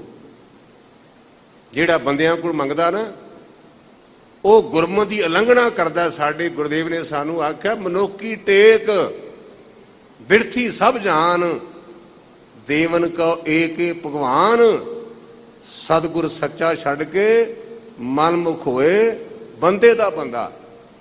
ਇਸ ਕਰਕੇ ਮੇਰੇ ਪਾਤਸ਼ਾਹ ਕਹਿੰਦੇ ਵਾਹਿਗੁਰੂ ਦਾ ਨਾਮ ਹੈ ਨਾ ਗੁਰਮੁਖਾ ਤੋਟ ਨਾ ਆਵੇ ਵੱਧ ਹੋ ਜਾਏ। ਜਿੰਨਾ ਵੀ ਭਜਨ ਕਰੇਗਾ ਨਾ, ਜਿੰਨਾ ਵੀ ਦੂਜਿਆਂ ਦੇ ਭਲੇ ਵਾਸਤੇ ਅਰਦਾਸਾਂ ਕਰੇਗਾ, ਇਹ ਮੁੱਕਦਾ ਨਹੀਂ, ਵੱਧਦਾ ਜਾਏਗਾ। ਅਖੋਟ ਨਾਮ ਧਨ ਕਦੇ ਨਖੁੱਟੇ ਨਹੀਂ। ਜਿਹੜਾ ਵਾਹਿਗੁਰੂ ਦਾ ਨਾਮ ਇਹ ਮੁੱਕਣ ਵਾਲਾ ਨਹੀਂ, ਕਦੇ ਮੁੱਕਦਾ ਨਹੀਂ। ਕਿਨੈ ਨਾ ਕੀਮਤ ਹੋਏ। ਫਿਰ ਆਪਾਂ ਕਹਿੰਦੇ ਵੀ ਫਲਾਨੀ ਚੀਜ਼ ਦੀ ਇੰਨੀ ਕੀਮਤ ਹੈ। ਆਪਾਂ ਬੈਂਕਾਂ ਤੇ ਪੜ੍ਹਦੇ ਹਾਂ ਲਿਮਟਿਡ। ਜਿਹੜੀ ਵਾਹਿਗੁਰੂ ਦੀ ਦਾਤ ਹੈ ਨਾ ਉਹ ਲਿਮਟਿਡ ਨਹੀਂ, ਇਨਲਿਮਟਿਡ ਹੈ। ਲਿਮਟਿਡ ਤੋਂ ਭਾਵ ਹੱਦ ਤੋਂ ਪਰਾਂ ਹੈ, ਉਹਦਾ ਹੱਦ ਬੰਨਾ ਨਹੀਂ। ਨਾਮ ਧਨ ਮੁਖ ਉਜਲੇ ਹੋਏ। ਵਾਹਿਗੁਰੂ ਦਾ ਨਾਮ ਲਵੇਂਗਾ ਤੇ ਗੁਰਮੁਖਾ ਸੰਸਾਰ ਤੋਂ ਮੁਖ ਉਜਲਾ ਲੈ ਕੇ ਜਾਵੇਂਗਾ। ਪਰ ਰੋਜ਼ਾਨਾ ਪਾਠ ਕਰਦੇ ਸਾਨੂੰ ਸਰ ਨੂੰ ਪੰਕਤੀਆਂ, ਜਿਨੀ ਨਾਮ ਧਿਆਇਆ ਗਏ ਮਸਕਤ ਘਾਲ, ਨਾਨਕ ਤੇ ਮੁਖ ਉਜਲੇ ਕੀਤੀ ਛੁੱਟੀ ਨਾਲ। ਇਹ ਜਿਹੜਾ ਸ਼ਲੋਕ ਹੈ ਨਾ ਗੁਰੂ ਗ੍ਰੰਥ ਸੱਚੇ ਪਾਤਸ਼ਾਹ ਦੀ ਬਾਣੀ ਵਿੱਚ 2 ਥਾਵਾਂ ਤੇ ਆਇਆ। ਇਹ ਮੈਂ ਤਾਂ ਕਹਿਣ ਲੱਗਾ ਵੀ ਕਈ ਵਾਰ ਗੁਰਮੁਖ ਪਿਆਰੋ ਕੋਈ ਸ਼ਬਦ ਪੜ੍ਹਦੇ ਆਪਾਂ ਕਿੰਤੂ ਕਰਦੇ ਆਹ ਲਫ਼ਜ਼ ਕਿਉਂ ਜੋੜਿਆ। ਜਿਨੀ ਨਾਮ ਤੇ ਆਇਆ ਗਏ ਮਸਕਤ ਘਾਲ, ਨਾਨਕ ਤੇ ਮੁਖ ਉਜਲੇ ਹੋਰ ਕੀਤੀ ਛੁੱਟੀ ਨਾਲ। ਇਹ ਸ਼ਲੋਕ ਅੱਗੇ ਸ੍ਰੀ ਰਾਗ ਦੇ ਵਿੱਚ ਵੀ ਮਹੱਲਾ ਦੂਜਾ ਦੇ ਸਿਰਲੇਖ ਥੱਲੇ ਆਉਂਦਾ ਹੈ। ਭਾਵ ਜਿਨ੍ਹਾਂ ਪਰਮੇਸ਼ਰ ਦੇ ਪਿਆਰਿਆਂ ਨੇ ਵਾਹਿਗੁਰੂ ਦਾ ਨਾਮ ਜਪਿਆ ਉਹਨਾਂ ਦੇ ਨਾਲ ਹੋਰ ਕਈਆਂ ਦੀ ਕਲਿਆਣ ਹੋ ਗਈ। ਹਰ ਪਾਇਆ ਸੱਚ ਸੋਏ। ਔਰ ਉਹਦਾ ਹਰੀ ਹਰ ਥਾਂ ਤੇ ਵਿਆਪਕ ਹੈ ਨਾ, ਜਿਹੜਾ ਸਦੀਵੀ ਤੌਰ ਤੇ ਰਹਿਣ ਵਾਲਾ ਹੈ, ਉਹਦੀ ਪ੍ਰਾਪਤੀ ਹੋ ਗਈ ਉਹਨਾਂ ਗੁਰਮੁਖਾਂ ਨੂੰ। ਮਨ ਮੇਰੇ ਗੁਰ ਸਬਦੀ ਹਰ ਪਾਇਆ ਜਾਏ। ਇੱਥੇ ਧੰਨ ਗੁਰੂ ਅਮਰਦਾਸ ਪਾਤਸ਼ਾਹ ਨੇ ਸਾਨੂੰ ਸੁਚੇਤ ਕੀਤਾ ਵੀ ਗੁਰਮੁਖਾ ਤੂੰ ਦੂਜਿਆਂ ਨੂੰ ਤਾਂ ਕਹੀ ਜਾਣਾ ਹੈ, ਕਿਤੇ ਆਪਣੀ ਪੀੜ੍ਹੀ ਥੱਲੇ ਵੀ ਸੋਟਾ ਮਾਰ। ਸਾਡੇ ਵਿੱਚ ਬਹੁਤ ਵੱਡੀ ਔਗਣ ਆਪਾਂ ਮੈਂ ਕੱਲ ਵੀ ਜ਼ਿਕਰ ਕੀਤਾ ਸੀ। ਆਪਾਂ ਹਮੇਸ਼ਾ ਦੂਜਿਆਂ ਤੇ ਉਂਗਲ ਉਠਾਉਂਦੇ ਆ, ਲੇਕਿਨ ਜਿਹੜਾ ਵਾਹਿਗੁਰੂ ਹੈ ਨਾ ਉਹ ਇੰਨਾ ਸੁਚੇਤ, ਇੰਨਾ ਬੇਅੰਤ ਹੈ ਉਹ ਇੱਕਦਮ ਸਾਡੀਆਂ 3 ਉਂਗਲਾਂ ਪਿੱਛੇ ਨੂੰ ਮੋੜ ਦਿੰਦਾ, ਕਹਿੰਦਾ ਗੁਰਮੁਖਾ ਤੂੰ ਉਹਦੇ ਵੱਲ ਉਂਗਲ ਕੀਤੀ, ਉਹ 25% ਗਲਤ ਹੈ, ਤੂੰ 75% ਗਲਤ ਹੈ। ਜਦੋਂ ਆਪਾਂ ਕਿਸੇ ਵੱਲ ਉਂਗਲ ਕਰਦੇ ਆ ਨਾ ਤੇ ਉਹ ਉਂਗਲ ਨੂੰ ਸਿੱਧਿਆਂ ਕਲੀ ਦੇ ਖਿਚੜ ਕਰਨੀ ਪੈਂਦੀ ਹੈ, ਲੇਕਿਨ ਜਿਹੜੀਆਂ 3 ਉਂਗਲਾਂ ਨੇ ਨਾ ਉਹ ਆਪਣੇ ਆਪ ਹੀ ਸਾਡੇ ਵੱਲ ਮੁੜ ਜਾਂਦੀਆਂ ਨੇ। ਇੱਥੇ ਮੇਰੇ ਪਾਤਸ਼ਾਹ ਕਹਿੰਦੇ ਦੂਜਿਆਂ ਨੂੰ ਨਾ ਕਹੋ, ਕਿਤੇ ਆਪਣੇ ਮਨ ਨੂੰ ਵੀ ਕਹੋ। ਆਪਾਂ ਰੋਜ਼ਾਨਾ ਪਾਠ ਕਰਦੇ, ਗੁਰੂ ਅਮਰਦਾਸ ਪਾਤਸ਼ਾਹ ਸਾਡੇ ਤੇ ਰੋਜ਼ਾਨਾ ਰਹਿਮਤ ਕਰਦੇ ਨੇ, ਇਹ ਮਨ ਮੇਰਿਆ ਤੂੰ ਸਦਾ ਰਹੋ ਹਰਨਾਲੇ। ਇਹ ਮੇਰੇ ਮਨਾ ਤੂੰ ਵੀ ਕਿਤੇ ਵਾਹਿਗੁਰੂ ਨਾਲ ਤੁਰ, ਮਨ ਮੇਰੇ ਗੁਰ ਸ਼ਬਦੀ ਹਰ ਪਾਇਆ ਜਾਏ। ਇਹ ਮੇਰੇ ਮਨਾ ਗੁਰੂ ਦੇ ਉਪਦੇਸ਼ ਦੁਆਰਾ ਹੀ ਉਸ ਪ੍ਰਮਾਤਮਾ ਦੀ ਪ੍ਰਾਪਤੀ ਹੋ ਸਕਦੀ ਹੈ, ਉਸ ਗੁਰੂ ਦੇ ਉਪਦੇਸ਼ ਨੂੰ ਮੰਨਣ ਕਰਕੇ। ਮੇਰੇ ਸਾਹਮਣੇ ਇੱਕ ਇਤਿਹਾਸ ਦੀ ਸਾਖੀ ਚੇਤੇ ਆ ਗਈ ਮੰਨਣ ਤੋਂ। ਅਸੀਂ ਧੰਨ ਗੁਰੂ ਨਾਨਕ ਪਾਤਸ਼ਾਹ ਮਹਾਰਾਜ ਦੇ ਇਤਿਹਾਸ ਵਿੱਚ ਭੂਮੀਏ ਚੋਰ ਦਾ ਪ੍ਰਸੰਗ ਪੜ੍ਹਦੇ ਤੇ ਸੁਣਦੇ ਆ। ਭੂਮੀਏ ਚੋਰ ਦਾ ਕਈ ਵਾਰ ਗੁਰਮੁਖੋ ਉਹਨਾਂ ਦਾ ਪ੍ਰਸੰਗ ਪੜ੍ਹੀ ਦੇ ਨਾ ਤੇ ਸ਼ਰਮ ਆਉਂਦੀ ਆਪਣੇ ਆਪ ਉੱਪਰ। ਮੈਂ ਅੱਗੇ ਵੀ ਇੱਥੇ ਜ਼ਿਕਰ ਕੀਤਾ ਸੀ, ਅਸੀਂ ਸੱਜਣ ਠੱਗ ਨੂੰ ਮਾੜਾ ਕਹੀ ਜਾਂਦੇ ਆ, ਲੇਕਿਨ ਸਾਡੇ ਨਾਲੋਂ ਹਜ਼ਾਰਾਂ ਗੁਣਾ ਚੰਗਾ ਹੈ।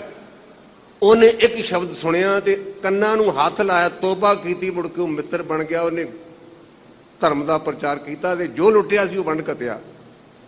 ਇੱਕ ਸ਼ਬਦ ਉਜਲ ਕਹਿਹਾਂ ਤਿਲਕਣਾ, ਘੋਟਮ ਕਾਲੜੀ ਬਸ, ਧੋਤਿਆਂ ਝੂਠ ਨਾ ਉਤਰੇ, ਜੇ ਸੋ ਧੋਵਾਂ ਤੇਸ।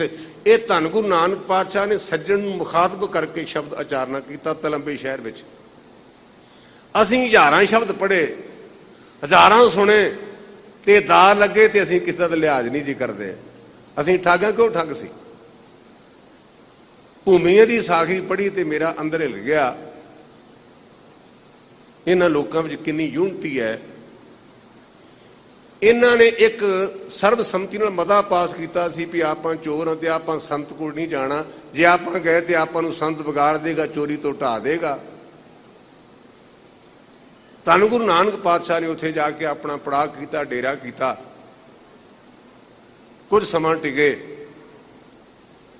ਉਹਨਾਂ ਦੇ ਮਨ ਨੇ ਝੋੜਿਆ, ਕਹਿਣ ਲੱਗੇ ਵੀ ਨਿਕੰਮਿਓ, ਆਪਾਂ ਕੋਲ ਨਹੀਂ ਗਏ ਤੇ ਅੱਜ ਪਤਾ ਲੱਗਾ ਉਹਨਾਂ ਨੇ ਜਾਣਾ ਤੇ ਕਮ ਸੋ ਕਮ ਵਿਦਾ ਹੀ ਕਰ ਆਓ। ਅੱਗੇ ਤਾਂ ਆਪਾਂ ਨਹੀਂ ਗਏ, ਵਿਦਾ ਹੀ ਕਰ ਆਈਏ। ਕਹਿੰਦੇ ਕੌਣ ਜਾਵੇ? ਕਹਿਣ ਲੱਗੇ ਆਪਣਾ ਮੁਖੀਆ ਜਾਏਗਾ।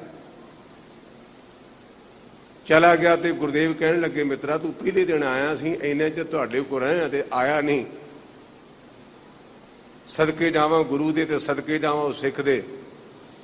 ਕਹਿਣ ਲੱਗਾ ਕੀ ਦੱਸਾਂ ਮਹਾਰਾਜ, ਮੈਂ ਚੋਰਾਂ ਤੇ ਮੈਨੂੰ ਪਤਾ ਵੀ ਤੂੰ ਚੋਰੀ ਤੋਂ ਰੋਕਣਾ, ਮੈਂ ਤਾਂ ਨਹੀਂ ਆਇਆ। ਮੈਂ ਚੋਰ ਹਾਂ। ਉਹਦੀ ਕਿੰਨੀ ਦਲੇਰੀ ਵੀ ਉਹਨੇ ਆਪਣੇ ਆਪ ਨੂੰ ਚੋਰ ਆਖਿਆ। ਆਪਾਂ ਨਹੀਂ ਜੇ ਪੈਰਾਂ ਤੇ ਪਾਣੀ ਪੈਣ ਦਿੰਦੇ। ਮੈਂ ਚੋਰ ਹਾਂ। ਤੇ ਸਤਿਗੁਰੂ ਪਾਤਸ਼ਾਹ ਕਹਿਣ ਲੱਗੇ ਵੀ ਮਿੱਤਰਾ ਤੂੰ ਸਾਡੇ ਇਸ ਜਿਹੜਿਆ ਪਣ ਨੂੰ ਚੁੱਕਿਆ, ਅਸੀਂ ਤੈਨੂੰ ਚੁਕਾਉਣੀ ਨਹੀਂ। ਕਹਿਣ ਲੱਗਾ ਜੀ ਮੇਰੇ ਭਾਈਚਾਰੇ ਨੇ ਆਖਿਆ ਇਹਨਾਂ ਦਾ ਨਾ ਕਰੋ, ਮੇਰਾ ਮਾਨ ਰੱਖੋ, ਪਰ ਮੈਂ ਤੁਹਾਨੂੰ ਬੇਨਤੀ ਕਰਾਂ ਵੀ ਤੁਹਾਡੀਆਂ ਸਾਰੀਆਂ ਗੱਲਾਂ ਮੰਨਾਂਗਾ, ਮੈਂ ਚੋਰੀ ਨਹੀਂ ਜੇ ਛੱਡਣੀ। ਗੁਰਦੇਵ ਕਹਿੰਦੇ 2 ਗੱਲਾਂ, ਨਾਲੇ ਕਹਿਣਾ ਵੀ ਤੁਹਾਡੀਆਂ ਮੰਨਾਂਗਾ ਤੇ ਨਾਲੇ ਚੋਰੀ ਨਹੀਂ ਛੱਡਣੀ। ਕਹਿਣ ਲੱਗਾ ਜੀ ਬਿਲਕੁਲ ਚੋਰੀ ਨਾ ਛਡਾਇਆ ਜੇ ਤੇ ਬਾਕੀ ਜੋ ਕਹਿਣਾ ਕਹਿ ਦਿੰਦੇ ਹੋ। ਉੱਥੇ ਲਿਖਿਆ ਗਿਆਨੀ ਸੰਤੋਖ ਸਿੰਘ ਹੋਰਾਂ ਨੇ ਕਿ ਚੰਗਾ ਗੁਰਮੁਖਾ ਤੈਨੂੰ ਖੁੱਲੀ ਛੁੱਟੀ, ਪਰ ਇੱਕ ਗੱਲ ਹੈ, 7 ਭਖ ਨੂੰ ਪ੍ਰਥਮ ਜਾਨੋ, ਦੂਤੀਆ ਰੰਗ ਕੁਮਾਰ ਨੇ ਠਾਨੋ, ਤ੍ਰਿਤੀਆ ਨਮਕ ਖਾਓ ਜੈ ਕੇਰਾ, ਬੋਰਾ ਨਾ ਚਿਤਵੋ ਤੇ ਕਰ ਬੇਰਾ। ਕਹਿਣ ਲੱਗਾ ਜੀ ਮੈਂ ਸਮਝਿਆ ਨਹੀਂ। ਸਤਿਗੁਰੂ ਪਾਤਸ਼ਾਹ ਕਹਿੰਦੇ ਗੁਰਮੁਖਾ ਪਹਿਲੀ ਗੱਲ ਹੈ ਵੀ ਤੂੰ ਝੂਠ ਨਹੀਂ ਬੋਲਣਾ, ਸੱਚ ਬੋਲਣਾ। ਇੱਕ ਦੂਜਾ ਗਰੀਬ ਮਾਰ ਨਹੀਂ ਕਰਨੀ, ਤੇ ਤੀਜਾ ਜਿਹਦਾ ਲੂਣ ਖਾਵੇਗਾ ਨਾ ਹਰਾਮ ਨਹੀਂ ਕਰਨਾ, ਤੇ ਆਪਣਾ ਭਰਾਵਾ ਕੰਮ ਕਰੀ ਚੱਲ। ਗੁਰੂ ਪਾਤਸ਼ਾਹ ਨੂੰ ਵਿਦਾ ਕਰਕੇ ਇਹ ਤੁਸੀਂ ਭੂਮੀਏ ਚੋਰ ਦੀ ਸਾਖੀ ਪੜ੍ਹਨੀ, ਵਿਸਤਾਰ ਨਾਲ ਤੁਹਾਨੂੰ ਵੇਰਵਾ ਮਿਲ ਜਾਏਗਾ। ਕਹਿਣ ਲੱਗਾ ਵੀ ਐਵੇਂ ਮਾੜਾ ਘਰਾਂ ਨੂੰ ਲੁੱਟਦੇ, ਅੱਜ ਰਾਜੇ ਦਾ ਘਰ ਭੰਨਦੇ ਆ। ਜਦੋਂ ਲੰਘਣ ਲੱਗਾ ਤੇ ਉਹਨਾਂ ਮੁਲਾਜ਼ਮਾਂ ਨੇ ਪੁੱਛਿਆ ਵੀ ਤੂੰ ਕੌਣ? ਕਹਿੰਦਾ ਚੋਰ। ਵੇਖੋ ਸੱਚ ਦੀ ਤਾਕਤ ਕਿੰਨੀ ਹੈ। ਉਹ ਕਹਿੰਦੇ ਤੂੰ ਕੌਣ? ਕਹਿੰਦਾ ਚੋਰ। ਇੱਕ ਮੁਲਾਜ਼ਮ ਦੂਜੇ ਨੂੰ ਕਹਿਣ ਲੱਗਾ ਕਿਉਂ ਮਰਦਾ? ਰਾਜੇ ਦਾ ਰਿਸ਼ਤੇਦਾਰ ਨਾ ਹੋਵੇ। ਕਹਿਣ ਲੱਗੇ ਮਹਾਰਾਜ ਜਾ ਸਕਦੇ ਹੋ, ਅਸੀਂ ਆ ਡਿਊਟੀ ਕਰਕੇ ਤੁਹਾਨੂੰ ਬੇਨਤੀ ਕੀਤੀ, ਬੁਰਾ ਨਾ ਮੰਨਣਾ। ਚਲਾ ਗਿਆ। ਰਾਜਾ ਤੇ ਰਾਣੀ ਸੁੱਤੇ ਸਨ। ਕੀ ਕੀਤਾ? ਮਾਲ ਮੱਤਾ ਹਨੇਰੇ ਵਿੱਚ ਉਹਨੇ ਇਕੱਠਾ ਕਰ ਲਿਆ। ਭੁੱਖ ਲੱਗੀ ਸੀ। ਹੱਥ ਮਾਰਿਆ ਪਲੇਟ ਦੇ ਭਾਂਡਿਆਂ ਨੂੰ। ਕਹਿਣ ਲੱਗਾ ਵੇਖਾਂ ਤਾਂ ਸਹੀ ਕੀ ਹੈ। ਜਦੋਂ ਜਵਾਨ ਤੇ ਰੱਖਿਆ ਤੇ ਕਹਿਣ ਲੱਗਾ ਤੇਰਾ ਬੇੜਾ ਤਰਜੇ ਲੂਣ ਖਾ ਬੈਠੇ ਆ, ਇਹ ਤੂੰ ਚੰਗਾ ਨਹੀਂ ਕੀਤਾ। ਜਿਹੜਾ ਉਹ ਮਾਲ ਮੱਤਾ ਭਰਿਆ ਸੀ ਨਾ, ਉਹ ਰੱਖਿਆ। ਇੱਕਦਮ ਥੋੜਾ ਜਿਹਾ ਅੱਗੇ ਹੋਇਆ ਤੇ ਰਾਜੇ ਦੀ ਰਾਣੀ ਜਿਹੜੀ ਪਈ ਸੀ, ਕੁਦਰਤੀ ਤੌਰ ਤੇ ਉਸ ਬੀਬੀ ਦੀਆਂ, ਜਿਵੇਂ ਆਪਾਂ ਸੁੱਤੇ ਹੁੰਨੇ ਤੇ ਆਪਾਂ ਨੂੰ ਪਤਾ ਨਹੀਂ ਚੱਲਦਾ ਵੀ ਪੈਰ ਗਾਂਹ ਹੁੰਦੇ ਨੇ ਭੀ ਤੋਂ, ਨਾਲ ਪੈਰ ਅੜ ਗਿਆ। ਕਹਿਣ ਲੱਗਾ ਮੇਰੀ ਮਾਂ ਪਈ ਹੈ। ਚਲਾ ਗਿਆ, ਲੰਘ ਗਿਆ। ਰਾਜੇ ਨੇ ਚੋਰੀ ਦੇ ਸ਼ੱਕ ਵਿੱਚ ਲੋਕਾਂ ਨੂੰ ਕਈ ਕੁੱਟਿਆ ਤੇ ਕਹਿਣ ਲੱਗਾ ਮੇਰੇ ਗੁਰੂ ਨੇ ਆਖਿਆ ਸੀ ਗਰੀਬ ਮਾਰਨਾ ਹੋਵੇ, ਚੋਰੀ ਮੈਂ ਕਰਨ ਗਿਆ। ਕੁੱਟ ਦੂਜਿਆਂ ਨੂੰ ਪੈਂਦੀ ਹੈ। ਰਾਜੇ ਕੋਲ ਜਾ ਕੇ ਪੇਸ਼ ਹੋਇਆ। ਕਹਿਣ ਲੱਗਾ ਰਾਜਾ ਬੁਰਾ ਮਨ ਭਾਵੇਂ ਭਲਾ ਮਨ, ਪਰ ਮੈਂ ਤੇਰਾ ਚੋਰ ਹੀ। ਇਹਨਾਂ ਨੂੰ ਕੁੱਟ ਮਾਰਨਾ ਕਰੀ, ਕਿਉਂਕਿ ਤੂੰ ਵੇਖਿਆ ਨਾ ਵੀ ਉੱਥੇ ਮਾਇਆ ਦੀਆਂ ਥੈਲੀਆਂ ਪਈਆਂ ਸਨ, ਮੈਂ ਚੁੱਕੀ ਨਹੀਂ। ਕਹਿਣ ਲੱਗਾ ਕਾਰਨ? ਕਹਿੰਦਾ ਮੇਰੇ ਗੁਰੂ ਨੇ ਆਖਿਆ ਸੀ ਵੀ ਨਿਮਕ ਖਾ ਕੇ ਆਰਾਮ ਨਹੀਂ ਕਰਨਾ। ਤੇ ਕਹਿਣ ਲੱਗਾ ਜੇ ਤੈਨੂੰ ਫਾਹੇ ਲਾ ਦਿਆਂ ਤੂੰ ਆਪ ਕਹਿਣਾ ਮੈਂ ਚੋਰ। ਕਹਿੰਦਾ ਮੇਰੇ ਗੁਰੂ ਨੇ ਆਖਿਆ ਝੂਠ ਨਹੀਂ ਬੋਲਣਾ, ਤੇ ਤੂੰ ਝੂਠ ਨਹੀਂ ਬੋਲਣਾ ਤੇ ਪੇਸ਼ ਹੋਇਆ ਮੈਂ ਤੈਨੂੰ ਮਾਰ ਦਿਆਂਗਾ। ਤੇਰੀ ਕੀ ਹਮਦਰਦੀ? ਕਹਿਣ ਲੱਗਾ ਗਰੀਬ ਮਾਰ ਹੁੰਦੀ ਸੀ ਮੇਰੇ ਨਾਲ। ਉਥੇ ਜਨਮ ਸਾਖੀ ਦੇ ਕਰਤੇ ਨੇ ਲਿਖਿਆ ਵੀ ਰਾਜਾ ਕਹਿਣ ਲੱਗਾ ਮੇਰੇ ਘਰ ਔਲਾਦ ਨਹੀਂ, ਇਹੋ ਜਿਹਾ ਨੇਕ ਬੱਚਾ ਪਤਾ ਨਹੀਂ ਮੇਰੇ ਘਰ ਹੋਵੇ ਜਾਂ ਨਾ ਹੋਵੇ। ਉਹਨੇ ਉਸ ਭੂਮੀ ਚੋਰ ਨੂੰ ਆਪਣੇ ਰਾਜ ਭਾਗ ਦਾ ਮਾਲਕ ਬਣਾ ਦਿੱਤਾ। ਆਪਾਂ ਸੱਚ ਬੋਲਾਂਗੇ ਨਾ, ਦੁਨੀਆ ਭਾਵੇਂ ਸਾਡਾ ਸਾਥ ਛੱਡਦੇ, ਗੁਰਮੁਖੋ ਵਾਹਿਗੁਰੂ ਸਾਥ ਨਹੀਂ ਦੇ ਛੱਡਦਾ। ਇਸ ਕਰਕੇ ਮੇਰੇ ਪਾਤਸ਼ਾਹ ਕਹਿੰਦੇ ਨੇ ਭਾਈ ਇਹ ਮੇਰੇ ਮਨਾ, ਜਿਹੜਾ ਗੁਰੂ ਦਾ ਉਪਦੇਸ਼ ਹੈ ਨਾ, ਉਹਦੇ ਨਾਲ ਹੀ ਹਰੀ ਦੀ ਪ੍ਰਾਪਤੀ ਹੁੰਦੀ ਹੈ। ਬਿਨ ਸ਼ਬਦਾ ਜਗ ਭੁੱਲਦਾ ਫਿਰਦਾ।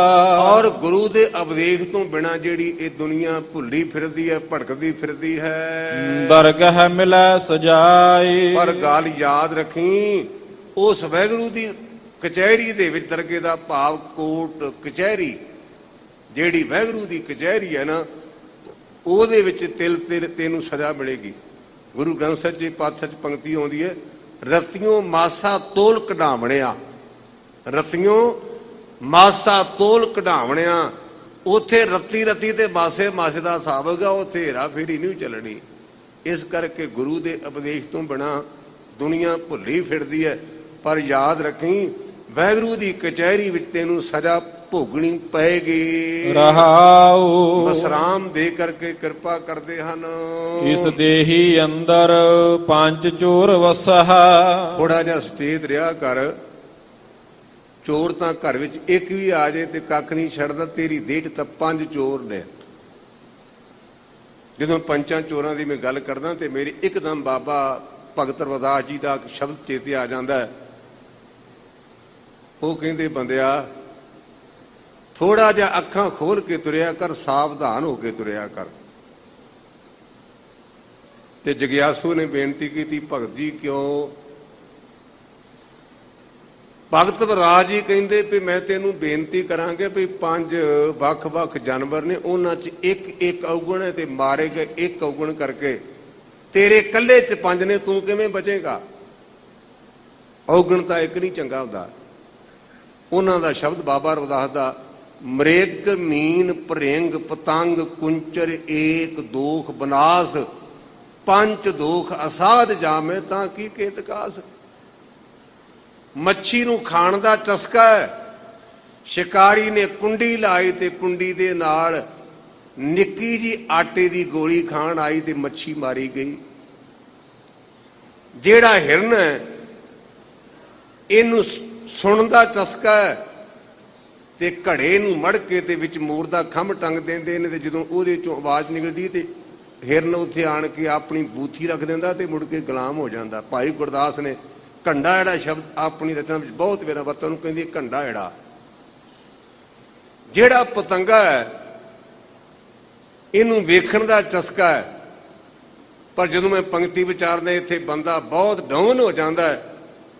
ਪਤੰਗਾ ਦੀਵੇ ਦੀ ਲਾੜ ਤੇ ਆ ਕੇ ਤਾਂ ਕੁਰਬਾਨ ਹੁੰਦਾ, ਪਰ ਪਤੰਗਾ ਦੀਵੇ ਦੀ ਫੋਟੋ ਤੇ ਨਹੀਂ ਆਉਂਦਾ। ਆਪਣੇ ਵਿੱਚ ਸਾਰੇ ਔਗਣ ਆ ਗਏ, ਆ ਮੋਬਾਈਲ ਆ ਗਿਆ, ਔਂਤਰਾ 6ਵਾਂ ਗ੍ਰਹਿ ਸਾਡੇ ਤੇ। ਘਰ ਵਿੱਚ ਪ੍ਰਾਹੁਣੇ ਆਏ ਤੇ ਪ੍ਰਾਹੁਣਾ ਵੀ ਉਹ ਮੋਬਾਈਲ ਵੇਖੀ ਜਾਂਦਾ ਤੇ ਘਰ ਵਾਲਾ ਵੇਖੀ ਜਾਂਦਾ, ਗੱਲਬਾਤ ਕੋਈ ਵੀ ਨਹੀਂ। ਤੇ ਕੰਨਾਂ ਦੇ ਨਾਲ ਟੂਟੀ ਲਾਈ, ਮੈਂ ਕਿਹਾ ਹਿਰਨ ਦਾ ਇਹ ਘੰਡਾ ਏੜਾ ਹੀ ਲਾਇਆ ਇਹਨੇ। ਕੰਨਾਂ ਨਾਲ ਟੂਟੀ ਲਾਈਏ ਤੇ ਅੱਖਾਂ ਉਹਦੇ ਵਾਲੇ ਪਾਸੇ ਨੇ। ਉਹ ਮਿੱਤਰਾ ਬਾਬਾ ਰਵਿਦਾਸ ਕਹਿੰਦੇ ਵੀ ਇੱਕ ਇੱਕ ਔਗਣ ਨਾਲ ਮਾਰੇ ਗਏ, ਤੇ ਤੇਰੇ ਕੋਲ ਦੋ ਤਾਂ ਹੈ ਨਾ, ਵੀ ਫੋਟੋਆਂ ਵੇਖਣਾ ਤੇ ਕੰਨਾਂ ਨਾਲ ਸੁਣਦਾ। ਪਰ ਪਤੰਗਾ ਦੀਵੇ ਦੀ ਫੋਟੋ ਤੇ ਨਹੀਂ ਆਉਂਦਾ। ਅਸਲੀ ਨਕਲੀ ਫੋਟੋਆਂ ਨੂੰ ਵੇਖ ਕਰਕੇ ਮੋਟਰਸਾਈਕਲ ਤੇ ਜਾ ਰਹੇ ਤੇ ਮਣਕਾ ਟੁੱਟ ਜਾਂਦਾ ਤੇ ਜਾਨ ਗਵਾ ਬੈਠੇ ਆ। ਮੱਛੀ ਵਿੱਚ ਖਾਣ ਦਾ ਚਸਕਾ, ਪਤੰਗੇ ਨੂੰ ਵੇਖਣ ਦਾ ਚਸਕਾ, ਹਿਰਨ ਨੂੰ ਸੁਣਨ ਦਾ ਚਸਕਾ ਤੇ ਭੌਰੇ ਨੂੰ ਸੁੰਘਣ ਦਾ ਚਸਕਾ। ਇੱਕ ਇੱਕ ਐਬ ਕਰਕੇ ਮਾਰੇਗਾ, ਤੂੰ ਕਿਵੇਂ ਬਚੇਗਾ? ਇਸ ਕਰਕੇ ਮੇਰੇ ਪਾਤਸ਼ਾਹ ਕਹਿੰਦੇ ਮਿੱਤਰਾ ਤੇਰੇ ਅੰਦਰ ਪੰਜ ਚੋਰ ਨੇ। ਕਹਿਣ ਲੱਗਾ ਜੀ ਮੈਂ ਸਮਝਿਆ ਨਹੀਂ, ਸਮਝਾਓ ਕਿਰਪਾ ਕਰਕੇ। ਕਾਮ ਕ੍ਰੋਧ ਲੋਭ ਮੋਹ ਅਹੰਕਾਰਾ। ਉਹ ਪੰਜ ਚੋਰ ਕਿਹੜੇ ਨੇ? ਕਾਮ ਕਾਮਨਾ, ਕ੍ਰੋਧ ਗੁੱਸਾ, ਔਰ ਲਾਲਚ, ਮੋਹ ਤੇ ਹੰਕਾਰ। ਗੁਰੂ ਪੰਚਮ ਪਾਤਸ਼ਾਹ ਕਹਿੰਦੇ ਵੀ ਲੋਭੀ ਬੰਦਾ ਜਿਹੜਾ ਹਲਕੇ ਕੁੱਤੇ ਵਰਗਾ ਹੈ। ਇਹ ਲੋਭਾ ਲੰਪਟ ਸੰਗ ਸਿਰ ਮੋਰੇ, ਅਨਕ ਲਹਿਰੀ ਕਲੋਲ ਤੇ ਤਵੰਤ ਜੀਆ ਬਹੁ ਪ੍ਰਕਾਰ ਅਨਕ ਭਾਂਤ ਬਹੁ ਡੋਲ ਤੇ। ਨਚ ਮਿੱਤਰੰ ਨਚ ਇਸ਼ਟੰ ਨਚ ਬਾਂਧਵ ਨਚ ਬਾਂਧ ਪਿਤਾ ਨਚ ਮਾਤ ਪਿਤਾ ਤਵ ਲੱਜਿਆ। ਅਕਰਨ ਕ੍ਰੋਧ ਅਖਿਆਦ ਖਾਦੰ ਅਸਾਜੰ ਸਾਧ ਸਮਝਿਆ। ਲੋਭੀ ਕਿਸੇ ਦਾ ਮਿੱਤਰ ਨਹੀਂ। ਅੰਮ੍ਰਿਤ ਲੁਟਹਿ ਮਨਮੁਖ ਨਹੀਂ ਬੂਝਹਿ। ਉਹ ਮਿੱਤਰਾ ਨਾਮ ਤਨ ਤੇਰੇ ਅੰਦਰੋਂ ਤੇਰੇ ਸਵਾਦ ਤੁਰੇ ਜਾਂਦੇ ਨੇ, ਤੂੰ ਲੁੱਟੀ ਦਾ ਜਾ ਰਿਹਾ ਹੈ, ਪਰ ਮਨ ਦੇ ਮਗਰ ਲੱਗਣ ਕਰਕੇ ਤੂੰ ਇਹਨੂੰ ਬੁੱਝਦਾ ਨਹੀਂ, ਸਮਝਦਾ ਨਹੀਂ। ਕੋਈ ਨਾ ਸੁਣੈ ਪੁਕਾਰਾ। ਜਦੋਂ ਮਰ ਲੱਗੋ ਉਦੋਂ ਆਏ ਕਵੇਂਗਾ ਕਾਕਾ ਮੈਂ ਮਰ ਗਿਆ, ਤੇਰੀ ਪੁਕਾਰ ਕਿਸੇ ਨੇ ਸੁਣਨੀ ਨਹੀਂ। ਉਹ ਜਦੋਂ ਅੰਤਮ ਸਮਾਂ ਆਇਆ ਨਾ, ਕੜਲਾਂ ਪਹਿਣਗੀਆਂ, ਉਦੋਂ ਤੇਰੀ ਪੁਕਾਰ ਕਿਸੇ ਸੁਣਨੀ ਨਹੀਂ। ਅੰਧਾ ਜਗਤ ਅੰਧ ਵਰਤਾਰਾ। ਇਹ ਮਨ ਤੇ ਬੁੱਧੀ ਦੀਆਂ ਦੋ ਨੇਤਰਾਂ ਤੋਂ ਬਿਨਾਂ ਇਹ ਸੰਸਾਰ ਅੰਨਾ ਹੈ। ਇਸ ਕਰਕੇ ਅਵਿਦਿਆ ਦੀ ਨੀਂਦ ਵਿੱਚ ਤੁਰਿਆ ਫਿਰਦਾ ਹੈ। ਬਾਜ ਗੁਰੂ ਗੁਬਾਰਾ। ਗੁਰਮੁਖਾ ਗੁਰੂ ਤੋਂ ਬਿਨਾਂ ਹਨੇਰਾ ਹੀ ਹਨੇਰਾ। ਜਿਹੜਾ ਗੁਰੂ ਉਹ ਚਾਨਣ ਹੈ, ਤੇ ਚੰਨ ਆਪਾਂ ਪੜ੍ਹਦੇ ਹਾਂ ਗੁਰਬਾਣੀ, ਇਸ ਜੱਗ ਮੈਂ ਚਾਨਣ ਕਰਮ ਵਸੇ ਮਰਾਏ। ਜਿਹੜੀ ਗੁਰੂ ਕੀ ਬਾਣੀ ਗੁਰਮੁਖਾ ਇਹ ਚਾਨਣ ਹੈ, ਤੇ ਜਿਨ੍ਹਾਂ ਦੇ ਕਰਮ ਚੰਗੇ ਨੇ ਉਹਨਾਂ ਦੇ ਹਿਰਦੇ ਵਿੱਚ ਵਸਦੀ ਹੈ। ਹਉਮੈ ਮੇਰਾ ਕਰ ਕਰ ਵਿਗੁੱਤੇ। ਵਿਗੁੱਤੇ ਦਾ ਪਾਪ ਖਰਾਬ ਹੋਣਾ, ਲੁੱਟੇ ਗਏ। ਇਹ ਮੇਰਾ ਪੁੱਤ, ਇਹ ਮੇਰੀ ਧੀ, ਇਹ ਮੇਰਾ ਦੋਤਾ। ਪਰ ਯਾਦ ਰੱਖੀ ਪੋਤੇ ਵਾਲਿਆ, ਜਿੱਦਣ ਤੇਰੀ ਮੌਤ ਹੋਈ ਤੇਰੇ ਪੋਤੇ ਨੇ ਤੇਰੇ ਉੱਪਰੋਂ ਮਖਾਣੇ ਤੇ ਗਿਰੀਆਂ ਸੁੱਟਣੀਆਂ ਹੀ ਵੀ ਬਾਪੂ ਦਾ ਮੰਜਾ ਵਿਹਲਾ ਹੋ ਗਿਆ। ਰਿਵਾਜ ਹੈ ਨਾ ਮਖਾਣੇ ਸੁੱਟਣ ਦਾ। ਮੈਨੂੰ ਕਹਿੰਦੇ ਗਿਆਨੀ ਜੀ ਕਹੋ, ਮੈਂ ਕਿਹਾ ਖੁਸ਼ੀ ਮਨਾਈ ਜਾ ਰਹੀ ਵੀ ਬਾਪੂ ਜੀ ਤੁਰ ਗਏ, ਮੰਜਾ ਵਿਹਲਾ ਹੋ ਗਿਆ। ਇਸ ਕਰਕੇ ਇਹਨਾਂ ਦੇ ਮਗਰ ਨਾ ਲੱਗ। ਇਹ ਗੁਰੂ ਤੋਂ ਬਿਨਾਂ ਹਨੇਰਾ ਹਨੇਰਾ ਹੈ। ਪਰ ਕਹਿੰਦਾ ਜੀ ਮੇਰੇ ਇੰਨੇ ਪੁੱਤਰ ਨੇ, ਮੇਰੇ ਕਾਕੇ ਬੜੇ ਆਗਿਆਕਾਰ ਨੇ। ਯਾਦ ਰੱਖ ਮੇਰੀ ਮੇਰੀ ਕੈਰੋਂ ਕਰਤੇ 100 ਭਰਾ ਸਨ, 100 ਭਰਾ। ਮੇਰੀ ਮੇਰੀ ਕੈਰੋਂ ਕਰਤੇ ਦੁਰਯੋਧਨ ਸੇ ਭਾਈ। 12 ਜੋਜਨ ਛਤਰ ਚੱਲੇ ਥਾ, ਦੇਹੀ ਗਿਰਦ ਨਾ ਖਾਈ। ਆਪਾਂ ਤਾਂ ਕਹਿੰਦੇ ਮੇਰੀ ਕੋਠੀ ਬੜੀ ਵੱਡੀ, ਕਿਤੇ ਗਿਆਨੀ ਜੀ ਗੇੜਾ ਮਾਰਿਆ ਜੇ। ਰਾਵਣ ਦਾ ਸੋਨੇ ਦਾ ਮਕਾਨ ਸੀ, ਲੰਕਾ ਗੜ ਸੋਨੇ ਕਾ ਭਇਆ। ਮੂਰਖ ਰਾਵਣ ਕਿਆ ਲੈ ਗਿਆ। ਕਿਹੋ ਚਲੈ ਨਾ ਚਲਦਿਆ ਨਾਲ। ਯਾਦ ਰੱਖੀ ਇਹ ਪਦਾਰਥ, ਇਹ ਪੈਸਾ, ਇਹ ਧੀਆਂ, ਇਹ ਪੁੱਤਰ ਨਾਲ ਨਹੀਂ ਜਾਣੇ। ਉਹ ਬੀਬੀ ਜਦੋਂ ਆਨੰਦ ਕਾਰਜ ਹੁੰਦਾ ਨਾ, ਤੇ ਰਾਗੀ ਸਿੰਘ ਕਹਿੰਦੇ ਨੇ ਸਭੇ ਸਾਗ ਕੁੜਾਵੇ ਡਿੱਠੇ ਤੋਂ ਪੱਲੇ ਤੈਂਡੇ ਲਾਗੀ। ਬੀਬੀ ਮਗਰ ਮਗਰ ਤੁਰੀ ਜਾਂਦੀ ਤੇ ਜੇ ਗ੍ਰੰਥੀ ਸਿੰਘ ਕਹਿੰਦਾ ਬੀਬੀ ਜੀ ਥੋੜਾ ਜਿਹਾ ਹੌਲੀ ਪੈਰ ਪੁੱਟੋ। ਪਰ ਜਿੱਦਣ ਮੌਤ ਹੋਈ ਨਾ ਉਸ ਦਿਨ ਘਰ ਵਾਲੀ ਨੇ ਮੜੀਆਂ ਤੱਕ ਨਾਲ ਨਹੀਂ ਜਾਣਾ। ਮੈਂ ਚੁਟਕਲੇ ਨਹੀਂ ਬੁਲਾ ਰਿਹਾ ਤੇ ਮੇਰੇ ਨਾਲ ਨਾਰਾਜ਼ਗੀ ਨਾ। ਬਾਬੇ ਦੀ ਬਾਣੀ ਕਹਿੰਦੀ ਘਰ ਕੀ ਨਾਰ ਬਹੁਤ ਹਿਤ ਜਾਨ ਸਿਉ ਸਦਾ ਰਹਿਤ ਸੰਗ ਲਾਗੀ। ਜਾ ਵੀ ਹੰਸ ਤਜੀਏ ਕਾਇਆ ਪ੍ਰੇਤ ਪ੍ਰੇਤ ਕਰ ਭਾਗੀ। ਮਰ ਗਿਆ ਨਾ ਤੇ ਮਰੇ ਨੂੰ ਹੋ ਗਏ 13 ਸਾਲ, ਜਿਹਦੇ ਨਾਲ 40 ਸਾਲ ਕੱਟੇ। ਕਿਤੇ ਖਿਆਲ ਸੁਪਨਾ ਆ ਹੀ ਜਾਂਦਾ ਨਾ। ਬੀਬੀ ਨੂੰ ਆ ਗਿਆ ਸੁਪਨਾ ਤੇ ਬੀਬੀ ਆਪਣੇ ਪੁੱਤ ਨੂੰ ਕਹਿੰਦੀ ਪੁੱਤ ਬਾਬੇ ਮਰ ਜਾਣ। ਉਹ ਕਹਿੰਦਾ ਬੇਬੇ ਕੀ ਆਖਿਆ ਏ? ਕਹਿੰਦੀ ਮੈਨੂੰ ਜਾਪਦਾ ਬਾਬਿਆਂ ਨੇ ਪੂਰਾ ਪਾਠ ਨਹੀਂ ਕੀਤਾ, ਤੇਰਾ ਪਿਓ ਮੈਨੂੰ ਬੁਖਾਰੀ ਦੇ ਗਿਆ। ਜਿਹਦੇ ਨਾਲ 40 ਸਾਲ ਕੱਟੇ ਉਹਨੂੰ ਸੁਪਨੇ 'ਚ ਵੇਖਣਾ ਨਹੀਂ ਚਾਹੁੰਦੇ। ਇਹ ਬਾਬੇ ਦੀ ਬਾਣੀ ਨੇ ਸਾਨੂੰ ਸੁਚੇਤ ਕੀਤਾ ਹੈ। ਇਸ ਕਰਕੇ ਮੇਰੇ ਪਾਤਸ਼ਾਹ ਕਹਿੰਦੇ ਗੁਰਮੁਖਾ ਕੋਈ ਕਿਸੇ ਦੇ ਨਾਲ ਨਹੀਂ ਜਾਂਦਾ। ਜਿਹੜੀਆਂ ਤੇਰੀਆਂ ਐਫਡੀਆਂ ਪਈਆਂ ਨੇ ਅਲਮਾਰੀ 'ਚ ਪਈਆਂ ਰਹਿਣਗੀਆਂ ਐਫਡੀਆਂ। ਘਰ ਵਾਲੀ ਦਰਵਾਜ਼ੇ ਤੱਕ ਗਏ ਤੇ ਪੁੱਤਰ ਨੇ ਲਾਂਬੂ ਲਾ ਕੇ ਗੇੜਾ ਕੱਢਿਆ ਤੇ ਜਿੱਦਣ ਭੋਗ ਪਿਆਰਾਂ ਤੇ ਕਹਿੰਦੇ ਅੱਜ ਜਲੇਬ ਨਾ ਕੱਢ ਲਈਏ, ਉਸ ਦਿਨ ਜਲੇਬ ਕੱਢਣਗੇ। ਇਸ ਕਰਕੇ ਨਾਲ ਕੀ ਜਾਏਗਾ? ਕੇਵਲ ਤੇ ਕੇਵਲ ਇੱਕ ਵਾਹਿਗੁਰੂ ਦਾ ਨਾਮ। ਗੁਰਮੁਖ ਹੋਵੈ ਸੋ ਨਾਮ ਧਿਆਵੈ। ਜਿਹਦਾ ਮੂੰਹ ਗੁਰੂ ਵਾਲੇ ਪਾਸੇ ਵੱਲ, ਤੇ ਗੁਰੂ ਨੇ ਆਖਿਆ ਵੀ ਮਿੱਤਰਾ ਮੌਤ ਨੂੰ ਚੇਤੇ ਰੱਖ, ਉਹ ਨਾਮ ਨਾਲ ਜੁੜਦੇ ਹਨ। ਸਦਾ ਹਰ ਨਾਮ ਸਮਾਲ। ਬਾਕੀ ਕੋਈ ਟਾਈਮ ਮਾੜਾ ਨਹੀਂ। ਉਹਨੂੰ ਦਿਨੇ ਚੇਤੇ ਕਰ, ਉਹਨੂੰ ਦੁਪਹਿਰੇ ਚੇਤੇ ਕਰ, ਉਹਨੂੰ ਰਾਤ ਨੂੰ ਚੇਤੇ ਕਰ। ਇਹ ਸੰਭਾਲ ਕੇ ਕੰਮ ਕਰ। ਆ ਸਾਂਗਣਾ ਪਿੰਡ ਇੱਥੇ ਮੈਂ ਇੱਕ ਬਜ਼ੁਰਗ ਦੇ ਦਰਸ਼ਨ ਕੀਤੇ ਕੋਈ 30 ਸਾਲ ਪਹਿਲਾਂ। ਉਹਨਾਂ ਦੀ ਅਵਸਥਾ ਸੀ ਵੀ ਜਦੋਂ ਰਾਤ ਨੂੰ ਕਿਤੇ ਉਹਨਾਂ ਨੂੰ ਜਾਗ ਆ ਜਾਂਦੀ ਨਾ ਤੇ ਉਹ ਇੱਕ ਮਾਲਾ ਮੂਲ ਮੰਤਰ ਦੀ ਕਰਦੇ ਸਨ। ਬਜ਼ੁਰਗ ਸਨ ਤੇ ਮੈਂ ਉਹਨਾਂ ਨੂੰ ਉਹਨਾਂ ਦੇ ਗੋਡੀਆਂ ਹੱਥ ਲਾਇਆ, ਨਮਸਕਾਰ ਕੀਤੇ। ਉਹਨਾਂ ਦੀ ਚੜ੍ਹਦੀ ਕਲਾ ਵੇਖ ਕੇ ਮੈਂ ਕਿਹਾ ਬਾਪੂ ਜੀ ਤੁਸੀਂ ਇਹ ਕਿਉਂ ਕਰਦੇ? ਕਹਿੰਦੇ ਪੁੱਤਰਾ ਮੈਂ ਇਹ ਤਾਂ ਕਰਦਾ ਵੀ ਮੇਰੀ ਜਿਹੜੀ ਸੁਧਾ ਹੈ ਨਾ ਇਹ ਵਾਹਿਗੁਰੂ ਵਾਲੇ ਪਾਸੇ ਚਲੀ ਜਾਏ। ਕਿਉਂਕਿ ਜੇ ਮੈਂ ਮੂਲ ਮੰਤਰ ਦਾ ਇੰਨਾ ਅਭਿਆਸ ਕਰਾਂਗਾ ਤੇ ਸੌਣ ਤੋਂ ਬਾਅਦ ਕੀ ਪਤਾ ਵੀ ਸਵੇਰੇ ਉੱਠਣਾ ਕਿ ਨਹੀਂ ਉੱਠਣਾ। ਸਾਂਗਣੇ ਪਿੰਡ ਦੇ ਬਜ਼ੁਰਗ ਸਨ, ਮੈਨੂੰ ਨਾਂ ਨਹੀਂ ਆਉਂਦਾ। ਇਸ ਕਰਕੇ ਗੁਰਮੁਖੋ ਜਦੋਂ ਵੀ ਮੌਕਾ ਮਿਲੇ ਨਾ, ਜਿਹੜਾ ਆਪਾਂ ਘੜੀ ਮੂੜੀ ਕਹਿੰਦੇ ਨਾ ਵਾਹਿਗੁਰੂ ਵਾਹਿਗੁਰੂ, ਦਰ ਅਸਲ ਇਹ ਸਾਡੀ ਡਾਇਰੈਕਸ਼ਨ ਹੈ ਪ੍ਰਮਾਤਮਾ ਵਾਲੇ ਪਾਸੇ, ਵੀ ਸਾਡੀ ਉਡਾਰੀ ਉਸ ਪਾਸੇ ਨੂੰ ਹੋਵੇ। ਇਸ ਕਰਕੇ ਮੇਰੇ ਪਾਤਸ਼ਾਹ ਕਹਿੰਦੇ ਨੇ ਭਾਈ ਇਹ ਨਾ ਵੇਖ ਵੀ ਹੁਣ ਸੁਬਾਹ ਦਾ ਟਾਈਮ ਹੈ, ਇਹ ਰਾਤ ਦਾ ਟਾਈਮ ਹੈ। ਜਦੋਂ ਵੀ ਤੈਨੂੰ ਮੌਕਾ ਮਿਲਦਾ ਨਾ ਉਸ ਪਰਮਾਤਮਾ ਨੂੰ ਸਦੀਵੀ ਤੌਰ ਤੇ ਚੇਤੇ ਕਰ। ਸੱਚੀ ਬਾਣੀ ਹਰ ਗੁਣ ਗਾਵੈ। ਜਿਹੜੀ ਭਾਈ ਇਹ ਸੱਚੀ ਬਾਣੀ ਇਹਦੀ ਪਛਾਣ ਕੀ ਹੈ? ਕਿਉਂਕਿ ਜਿੰਨੇ ਧਰਮ ਗ੍ਰੰਥ ਨੇ ਕਿਹੜੇ ਜਿਨ੍ਹਾਂ ਆ ਨਕਲੀ ਨਿਰੰਕਾਰੀਆਂ ਬਣਾਈ ਅਵਤਾਰ ਬਾਣੀ, ਕਿਸੇ ਕਵੀ ਕੋ ਪੈਸੇ ਦੇ ਕੇ ਤੇ ਲਿਖਾ ਲਈ ਤੇ ਕਹਿੰਦੇ ਸਾਡੇ ਗੁਰੂ ਨੇ ਬਾਣੀ ਉਚਾਰਨ ਕੀਤੀ ਹੈ। ਇਹ ਨਹੀਂ। ਜਿਹੜੀ ਸੱਚੀ ਬਾਣੀ ਹੈ ਨਾ ਇਹ ਕੇਵਲ ਤੇ ਕੇਵਲ ਹਰੀ ਦੀ ਗੱਲ ਕਰਦੀ ਹੈ। ਅਸੀਂ ਗੁਰੂ ਗ੍ਰੰਥ ਸੱਚੇ ਪਾਤਸ਼ਾਹ ਦੀ ਬਾਣੀ ਚੋਂ ਗੁਰੂ ਨਾਨਕ ਪਾਤਸ਼ਾਹ ਦੇ ਪ੍ਰਕਾਸ਼ ਦਿਹਾੜੇ ਦੀ ਤਰੀਕ ਨਹੀਂ ਲੱਭ ਸਕਦੇ। ਗੁਰੂ ਪਰਿਵਾਰ ਦੇ ਮੈਂਬਰ ਦਾ ਨਾਮ ਨਹੀਂ ਲੱਭ ਸਕਦੇ। ਗਿਆਨੀ ਤੁਸੀਂ ਗਲਤੀ ਕਰ ਗਏ ਹੋ। ਅਸਾਂ ਤਾਂ ਬਾਣੀ ਦੇ ਵਿੱਚ ਮਾਤਾ ਖੀਵੀ ਦਾ ਨਾਮ ਲੈ ਪੜਿਆ ਹੈ, ਅਸੀਂ ਤਾਂ ਬਾਬੇ ਮੋਹਰੀ ਦਾ ਨਾਮ ਪੜਿਆ ਹੈ, ਪਰ ਉਹਨਾਂ ਦਾ ਨਾਮ ਮੋਹਣ ਦਾ ਨਹੀਂ ਆਇਆ। ਮੋਹਰੀ ਦਾ ਕਿਉਂ ਆਇਆ? ਕਿਉਂਕਿ ਮੋਹਰੀ ਪੁੱਤ ਸਨਮੁਖ ਹੋਇਆ ਰਾਮਦਾਸੇ ਪੈਰੀ ਪਾਏ ਜਿਉ।